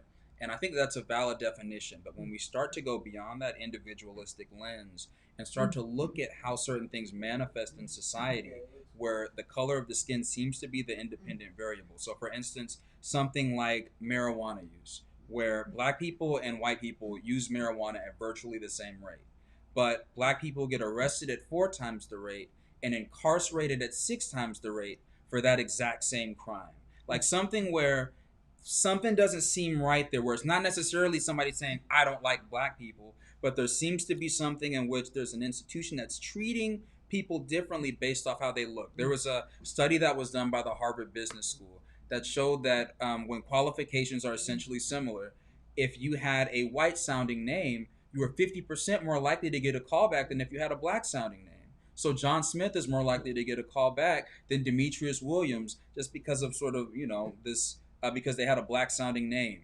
There are studies that show that when the education is similar, that white men with prison records have a higher callback rate for the job than black men without. Like certain things that we look at it and we say something's not right there, and the distinguishing factor seems to be the color of the skin. Same thing that I said with redlining, and this is why the banks are losing these cases, because there are black people that were qualifying for these loans and still being denied them. We look at certain things with respect to housing, to access to healthcare, and this stuff that permeates it. So that's what we're speaking about when we speak of systemic issues. It's not necessarily anathematizing white people or saying that it's just because there's a whole bunch of white people in this room in the back, they're just saying we hate black people and we're gonna make it's more so about recognizing how these certain systemic issues manifest with respect to different groups and trying to rectify that if it's an unjust application. And something else we were talking about earlier today was you have a lot of people who see, I know examples of problems like this, right? Like I mentioned, I was locked up, and I remember talking to someone, and he said, "Hey, what are you locked up for?" I said like violent crime, but I was locked up for bashing my dad's head in with a hammer. And he said, "Oh yeah, what kind of time you get?" I go, "I got 10 years." And I said, "What'd you do?" He said, "Yeah, selling drugs." And I said, "What'd you get?" He goes, 12 years. I was like, "Wait a minute." Yeah. I bashed a skull in. I understand drugs are bad. I agree. Yeah. I agree, drugs have wreaked havoc on my family, right? I understand that. But, the physical act of smashing someone's skull with a ball-peen hammer. Yeah. And this guy's got more time than I did. There seems something really, really weird about that. And so I'm not sure exactly why that is. Yeah. But if the point is, if it is just coming down to treating certain crimes as worse than crimes that they're not really worse than, right? Yeah. Then that's a kind of problem in the system. And here's something else we were talking about, that you have all these people who can't fathom the idea that there's something messed up in the system. Yeah. And I point out, we have all these people complaining about, right, the cancel culture. Yep. And there's a whole system of Twitter and the fake news and the fake media, and they're all working together to keep me in a state of silence. And if I don't even feel safe to speak, because I'll be crushed by this entire system of oppression against me. There's this system of oppression, right? Like I feel like that to a small extent when the YouTube Trust and Safety team says, atheists can criticize Christians. This is exactly what they'll tell you. Yep. I'm going to be making videos because I have screenshots of the stuff they say, right? Atheists can make fun of Christians. Christians can make fun of atheists. Muslims can make fun of Christians or atheists. But if atheists or Christians make fun of Islam, I didn't even say Muslims. If you make fun of Islam, now we're still getting away with it to a point because they haven't fully rolled out the enforcement of it. But if you're saying something that is even offensive to Muslims, Muslims have since the Christchurch mosque shootings been classified as a protected group, and now any kind of speech that might offend them. It doesn't say you're calling for attacks against Muslims or anything. If it's something that could offend a protected group, it is hate speech. And that sounds so insane to me that if they actually go around and enforce this, I'm thinking this system is screwed up. Right. This system is favoring this group over mine. Yeah. Now just imagine that every time I went to point something out, ever imagine a situation where every time I point out, guys, how come this group can criticize me, but if I criticize their religion or their ideology, it's hate speech and I will be suppressed? How come? Imagine every time I mention that up, someone, oh, you're playing the victim. The victim mentality. Look at me, I'm a victim. I'm pointing out I see a problem. Now you can show me that it's not a problem. You show me that I'm wrong, but you don't just shout me down by saying, oh, you're got a victim mentality. So the point here is most of us seem to be familiar with structures and systems that are leading to the oppression of various groups. And tons of people are complaining about that. Oh, my ideology is being oppressed. My this, that, being oppressed by the system. But as soon as another group says that, it's no, it's impossible. It's impossible. Why don't you say make your case, and we'll see if you're right. And anyway, those are some of the thoughts. All right, a couple more. Check this out. All right. Benjamin Handelman said, "Tell Carlton he needs to get his YouTube channel up and running." Oh snap! All right then. If that's what the people want. How many times have we been telling you that over the past 2 days? Everybody has been telling me that, so I will definitely get on that. Guys, and here's kind of the reason. If you've noticed, and I want to start making videos on this as well. If you notice, everyone's becoming more polarized, right? There various studies have shown that politically we're more polarized than we've been at any point since the 20th century, right? And they did studies since 1945. All the stuff that happened, right? All the stuff that happened, Vietnam War, all the stuff that was polarizing. The record of polarization, political polarization, was set during the Trump presidency, and it broke the record, a previous record set by the Trump presidency. David, to criticize Trump. No, I'm giving you statistics here, dummy. That broke the previous record, which was set during the Obama administration. So Obama had broken the record, since records were taken, about this political polarization, which broke the record set during the George Bush administration, which broke the record set during the Clinton administration. What does this mean? It means that it doesn't matter. It doesn't matter Republican or Democrat. Whoever is in charge, the polarization is increasing, right? Yeah. The people are getting farther apart. Congress is getting farther apart, right? And think about part of why that is, right?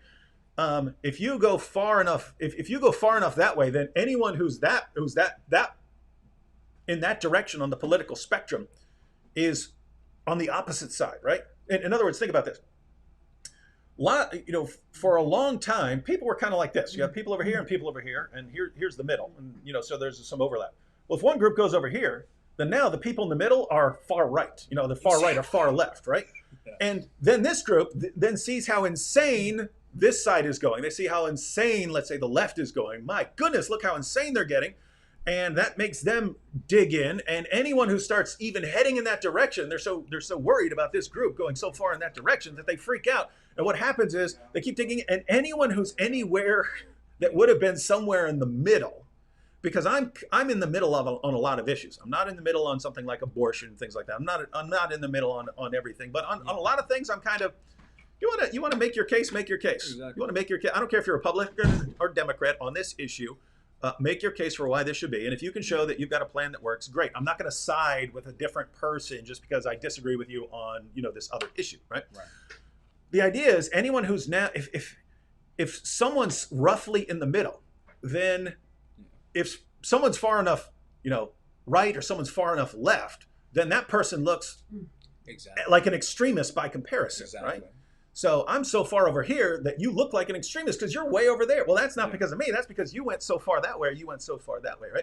Yeah. And so we kind of need people who are kind of in the middle to finally take a stand, because otherwise this doesn't stop, right? If with each successive presidency we're becoming more and more polarized, that ends in civil war, ladies and gentlemen. That's how that ends. And I think part of it is because there, like you said, there's this extreme anathematizing of the other, where there's just such big extremes where on one side you do have the people who try to blame the system for everything and try to absolve someone of personal responsibility. Mm-hmm. Then on the other side you have those who just try to say it's complete personal responsibility, there's nothing else at play here, just pull yourself up by the bootstraps and hard work. Yep. I would say it's a mix, right? Exactly. Yeah. It's not either or, it's both and so I feel like when you're reading scripture, because if we as believers are reading scripture and find that it lines up 100% with a certain political side, we're not exegeting the text, we're reading through a partisan lens. And so I think that we need to try and divorce ourselves from that, disabuse ourselves from these tribalistic presuppositions that we hold so dearly to, find our identity in Christ, and truly try to be the outworking of the church. And I feel like that manifests in ways that aren't just identifying with a political tribe, and then somebody says something that doesn't fit your preconceived version of what is, and then just say, you must be lying. Nope, impossible. You know, we have to be able to engage in these conversations. And if we just shut it down and just say you're a racist or you're a leftist, you're a Marxist, you're a victimhood mentality, and just name call, we're not going to get anywhere. Mm-hmm.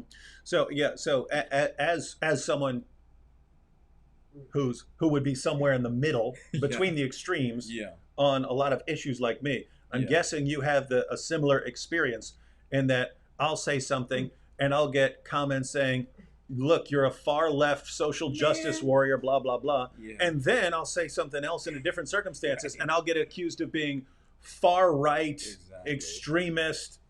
And it's like, guys, what are the odds that I'm what are the odds that I'm simultaneously at both opposite ends of the political extreme versus the idea that I'm actually somewhere in the middle, and other people who are at far ends of the political extreme both view me as extremist because they've gone so far off the deep end.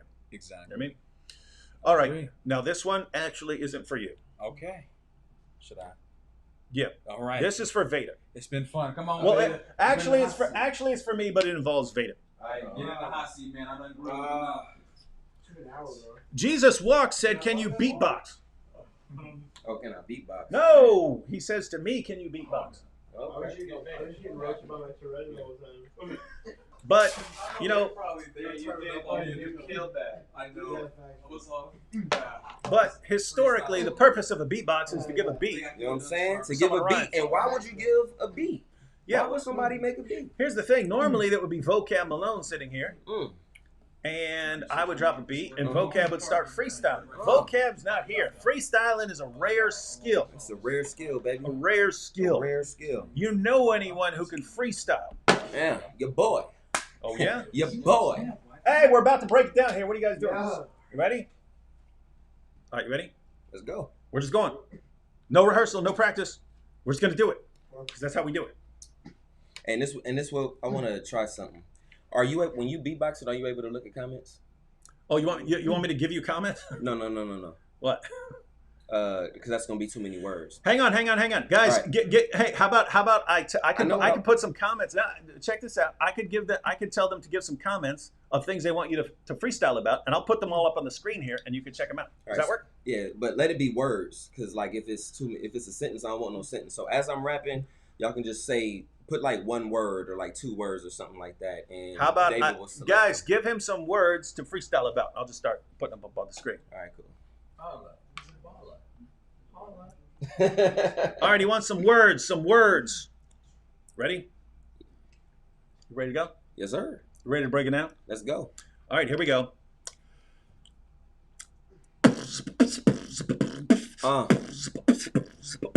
Data. 1, 2, Yo, I'm just a lyrics wizard. I know you didn't was pick it, but since I'm wicked with it, we're completely different. Yo. Check. I'm just a lyrics wizard. I know you didn't was pick it, but since I'm wicked with it, with this crickets can't think different. The most hot is different, and I praise it God because you know that he do it and he saved me up. Don't you know that it ain't no facade? I got chips on the black and you want a facade. Put that on God, man. You already know how I do, and I'm kicking it with David Wood. We in the crew. I can't pronounce that word, man. There's way too many letters, but you know that when it comes to flow, don't know what to do better.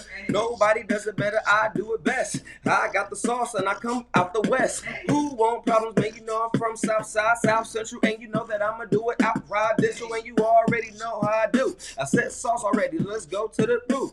I put that on God, and I'm talking about Jesus, not Allah. So who want that? This is what I do. I am beautiful. When I flow, and I'm coming off the top, don't you know? And I do it, and I kick it when I rock. Give me some food. That's what I did. Came through the room, cause I came from the crib. Who won't beef or who won't lamb? You know me. This is what I'm gonna do, baby. Holla at D-Wood. This is what I do, cause you know I'm from Inglewood. Minimus. It's a minifus. What on earth rhymes with Leviticus? If I say minimal or finibus, because I'm gonna do it, don't be frivolous. Oh man, it's snapback. And he said magic. Backpack reminds me of vocab when it's zap-zack. back when before he changed his name back. I'm Vada, that rhymes with Savior, so I can do that, man. That's real easy, player. What we gonna do? Keep it on going. Don't you know that I can do it anytime I'm flowing? I already said Jesus, man. Jesus is the name. Don't you know that there is only one king, only one Savior? His name is Jesus. I need a parable. Can you believe this? Oh man, this is what I'm doing. I can do this all night and I'll be pursuing. I used to do this all day with cussing. Now I'm trying to do it and my flow still busting. Like I just had cheeseburgers and you know, and it's raining like a poop. So this is what I'm gonna do when I'm coming straight off the top. And who won't be? Not you, because I'm still a battle rapper. You ain't got no hope. It's gonna be a disaster. You got Fruit Loop flow. That means you real whack. So don't step to me, y'all hit you in the back. Oh, Muhammad, they said Muhammad. He ain't really God, homeboy. He's not a prophet. You better recognize it's only one. His name is Jesus. He is the son. Hey. All y'all hating, wonder what I'm facing, wonder what I think about reparations. All I know is that it's injustice. What's going on? I'll be a bust this. When I bust this, there's no inclusion. It is exclusive. Jesus, what you doing? Jesus is saving the world the only way. If you got a tattoo, you can still be saved. I ain't trying to get into all of that stuff. Talking about jam killing. Hey, that's enough. Hey, and I can keep on going all day. Vocab's the homie. What up, Adam Coleman? Don't you know that I'm still on here flowing?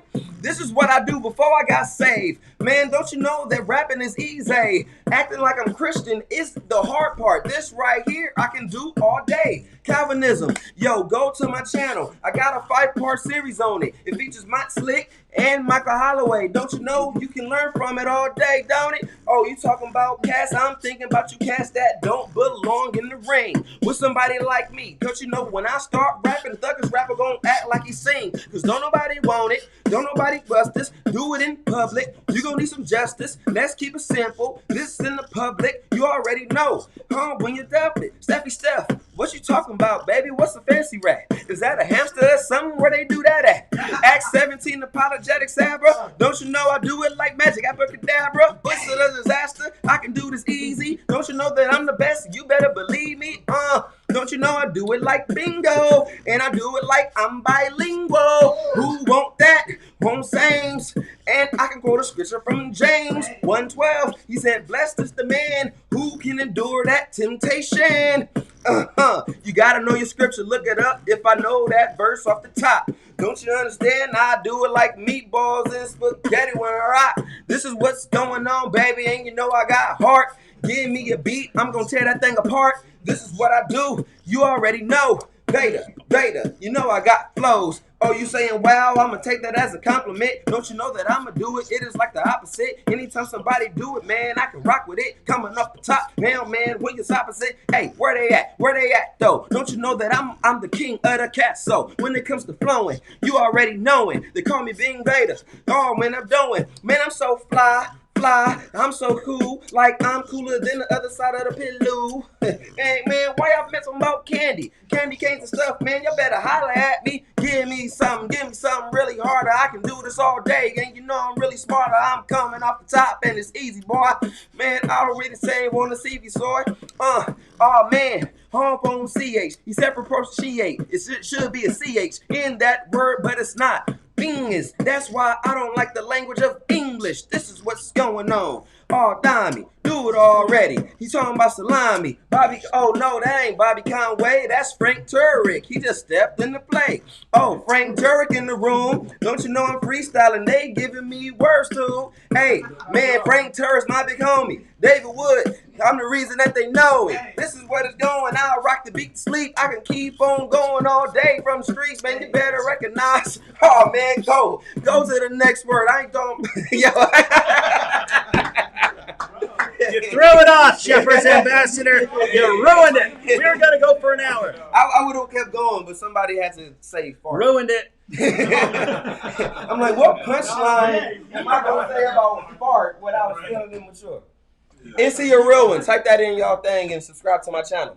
And after we actually go, I'll enter your info in the description box so people can get you.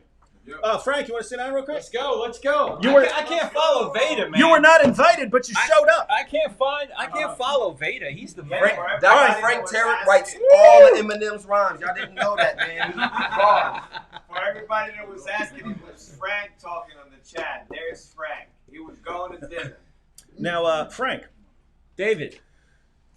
I've been told by many people that I think like a military general. Yes. I'm considered by many to be a tactical genius. Yes. And when I look around, I usually think, why can't anyone think 10, 12, 20, 30 years in the future and think, what do we do now to reach that, whatever we want in the future? Mm-hmm. But when I think, who else thinks like this? You're the only one that comes to Why mind. Is that, man? Well, no one told me this, but I'm just looking, and it looks, well, I mean, apart from all the different ministries you've got a hand in, which often parallel mine, which is leading to some interesting collaborations and so on. As far as getting materials translated around the world and so on. I look at what's going on at CIA, and I'm not stupid, right? Here's what you can tell me if I'm wrong, because no one said this, but this is what it looks like. This is what it looks like. CIA cross-examine instructor academy. Yeah. That's why we're here. Jorge broke it down. Yeah, all right. So, cross-examine instructors academy. Mm-hmm. Looks like here's what you do, right? You put together these training sessions for upcoming apologists. You get experienced apologists in there, go through some training, and then they go through some training, and then they give presentations and so on. Then they get critiqued on their presentations. But then I notice you going around, hey, anyone stand out? Anyone stand out especially? That's right. And it seems that what you're doing is, hey, it's good for all these Christian apologists to get training and so on, but you're actually sort of using the conference to spot people of exceptional ability so that when you hear, you snatch them out, pay special attention to them, and start giving them opportunities. There's one of them right there. The most interesting man in apologetics. Right here. So I already did my little intro today. And what are we talking about? About how wasn't even listening. exciting you are. How good is he? Yeah. How good can he be? This is the best. First of all, this guy is a great leader, number one. Number two, he's great at what he does in terms of technical, all the stuff that you're doing, he's also doing online. Oh, he's doing stuff, even stuff we're collaborating on. He's doing stuff I can't do. I don't know how to put together the websites and the. Well, he does. He's a student of all this. In fact, he's not just good in a Christian ministry. He could be good anywhere doing what he does. You're saying he could be good in like a drug cartel. But he said I was the what was it? The Pablo Escobar. Of apologetics. That's it. I just tried, but yes, I think that it's very important right now that we not only teach people how to be good apologists, but also teach people how to be good at using the technology to get the message out there. Mm-hmm. It doesn't matter if you're a good apologist if you don't know how to get the message out there. So that's what we do here at the Cross-Examining Instructor Academy. We do live stream. We teach people how to use the tools that they have at their disposal to get the message out. Now, most of you who might know my name probably know it because of this guy. Because, look, let me be honest with you. I've never put a YouTube video on YouTube.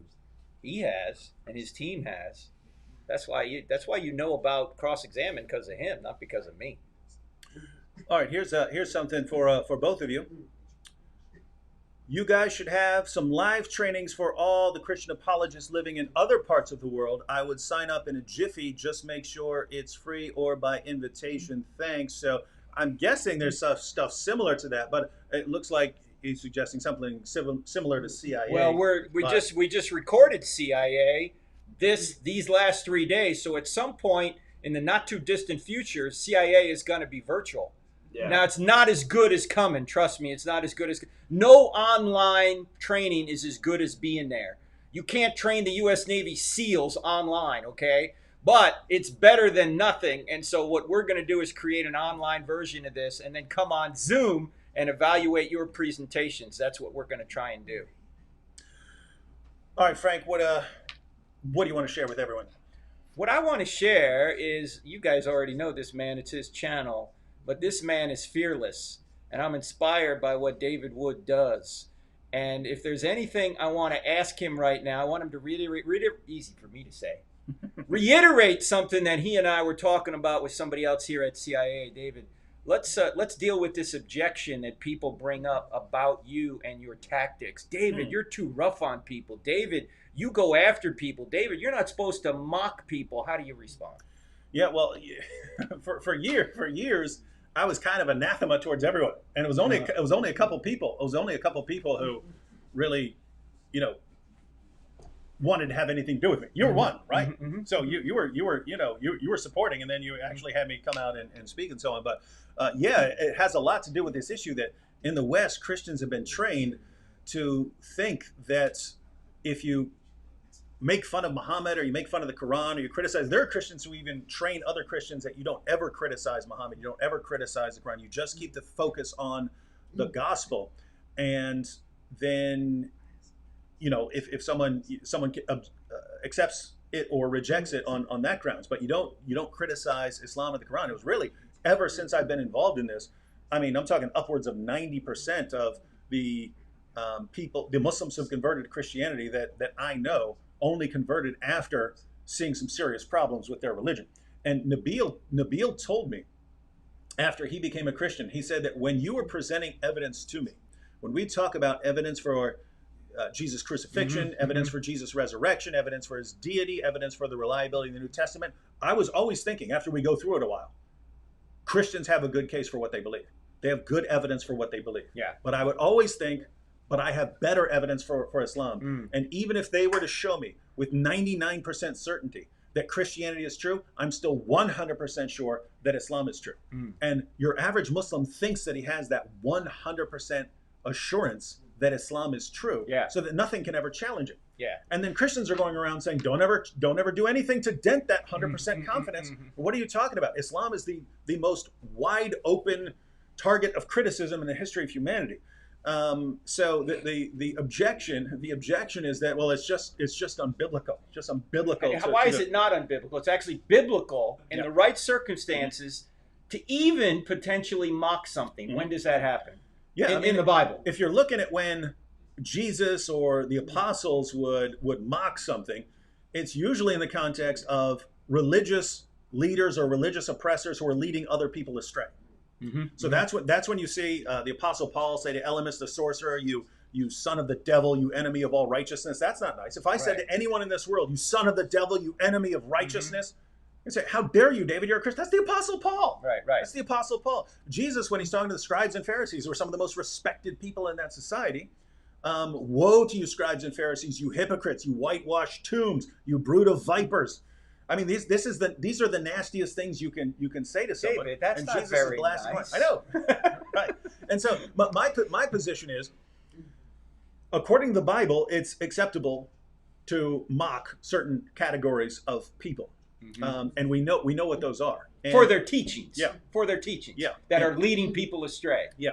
And if we look at those categories, like religious oppressors oppressing other people, Muhammad is kind of the paradigm example of someone who's doing that, right? There's never been a greater example of someone leading more people astray through false religious teaching and oppressing them in the process than Muhammad. So biblically, I have to think, if anyone is a worthy target of mockery and criticism, it's Muhammad. So if we can ever do it, we can do it with him.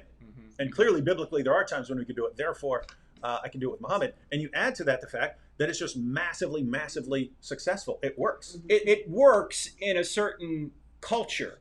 And the Middle East culture is different than the culture we have here in the United States. You were saying today that if you don't come out hard on people, what do they think in that culture? Yeah, and this goes back to Nabil. Nabil was the first one where I got this. And I'll tell you, we were watching a debate between William Lane Craig and Jamal Badawi. And that debate was a massacre. Craig just crushed him. I would have scored the debate about 95-5.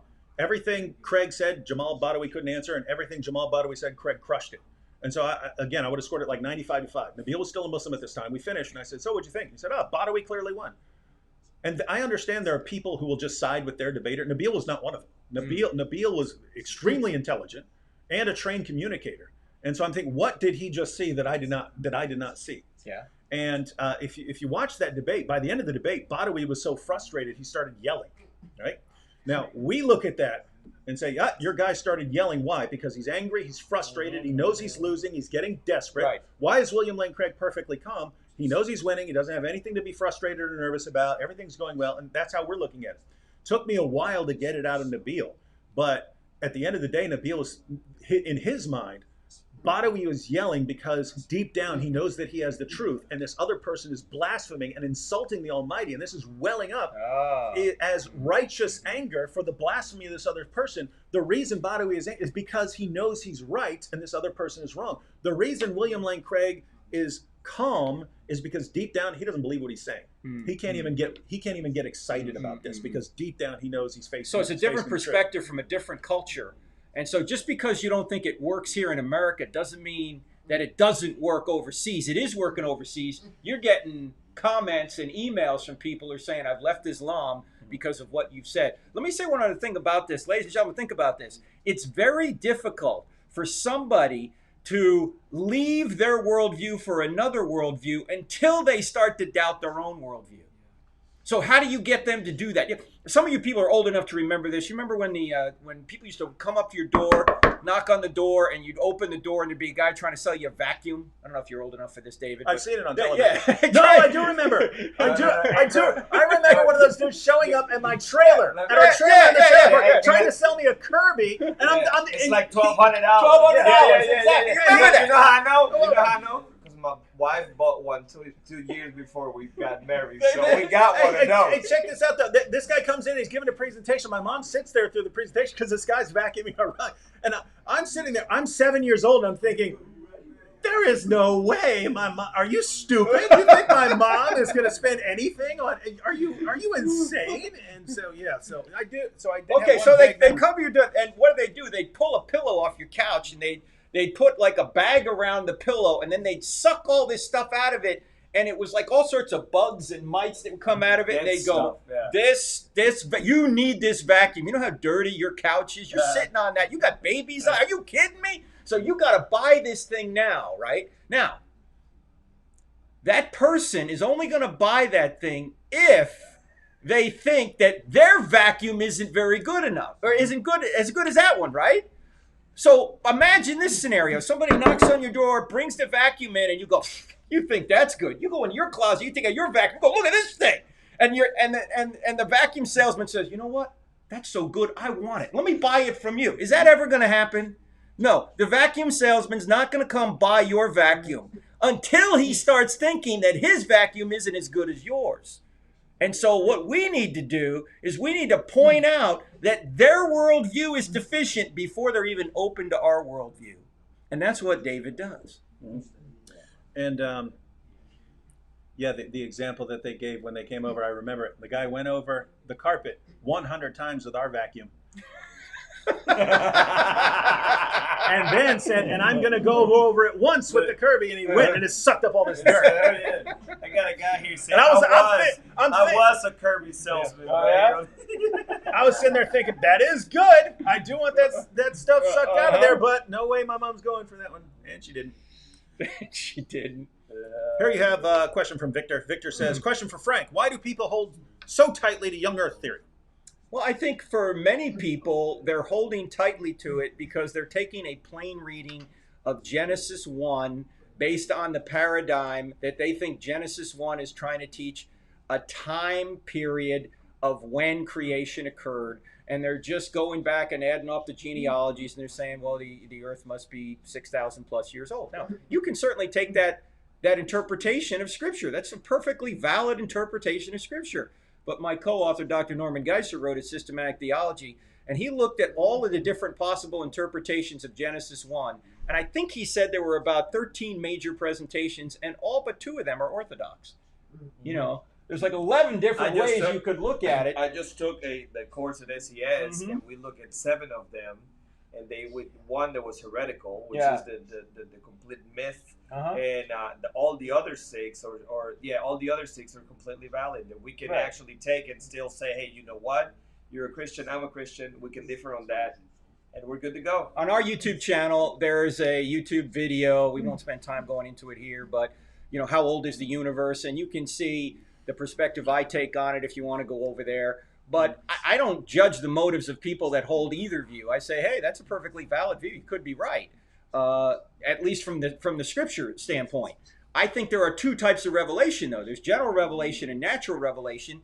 And you need general revelation to interpret natural revelation. For example, if you didn't understand language, or you didn't understand cause and effect, or you didn't understand order, that you couldn't validly interpret the Bible or the newspaper, for that matter. There are certain things you need to bring to the text in order to know what the text says.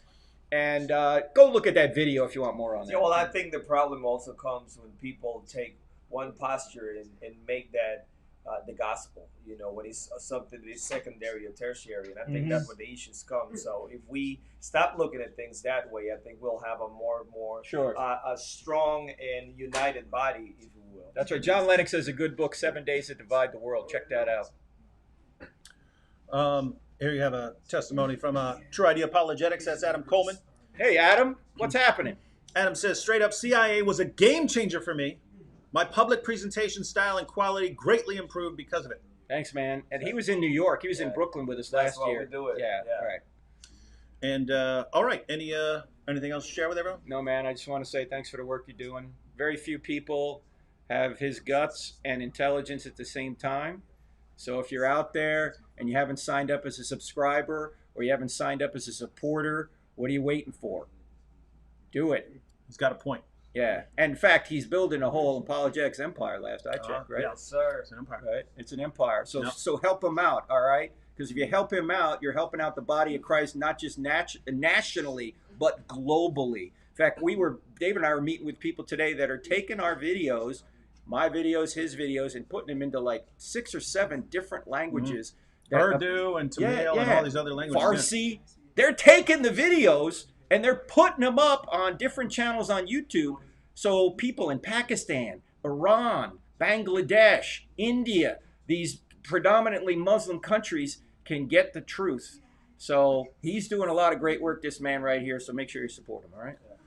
And by the way, I saw some questions where people say, what do my shirts say? Yeah, what is this? It says contradict. It's a play on the coexist bumper sticker. And if you need any, you can go to crossexamine.org, hit store, or you can go to the YouTube channel, the Cross Examine YouTube channel. And thank you all. We just hit 200,000 subscribers. And you can go to the store there. You can go to the Teespring, and you can get you one.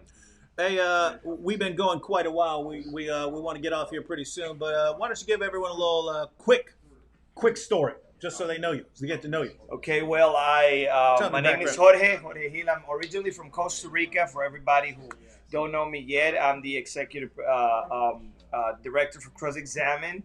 I've been working with Frank going on 6 years now. I actually met the Lord in a federal facility, in a prison in Georgia.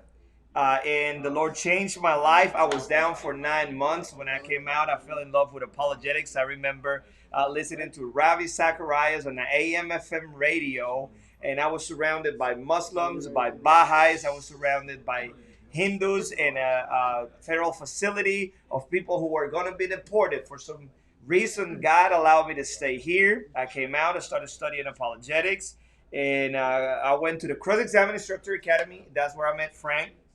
And then about a year later, I was on board. They had hired me at Cross Examine. My passion is to bring apologetics to the Latin American community, to the Spanish community. I travel all over the place, and we create apologetics resources in Spanish. And now we're going to do the Apologetics Empire. If you want to go to apologeticsempire.com, from there you can go to our YouTube channel, to our Facebook channel, to our Instagram account. And yes, my passion is to get these resources in the best way possible in digital format to anybody and everybody who is willing to learn. So you can look me up at the crossexamine.org website. And yes, my name is Jorge Gil, and I'm super happy to be here letting you guys know about all of these. And if you want to get better at your communication when it comes to apologetics, make sure you sign up for the Cross Examine 2021 in Chino Hills, California next year. All right, and everyone's been on, right? Huh? Everyone's been on? Yeah. All right, ladies and gentlemen. All right, ladies and gentlemen. Well, we've been going for about 2 hours now. And yeah, just wanted, again, everyone to know, for those who came in late, I sort of haven't been on in a few days because I've been down here, wanted everyone to know, especially when everyone's right here in the same hotel, wanted to get a bunch of people on together. I'm leaving in the morning. I think most of us are leaving in the morning, and so I'll be back home tomorrow evening. Probably won't post a video, I'll probably be tired, but should be back in business on Monday. So, catch you all then. Everyone want to say bye? All right. Peace. And I'll have all of the links to channels or websites of everyone here down in the description box after I put them in there. Catch y'all later. Peace. Fast hands, baby, in Jesus' name.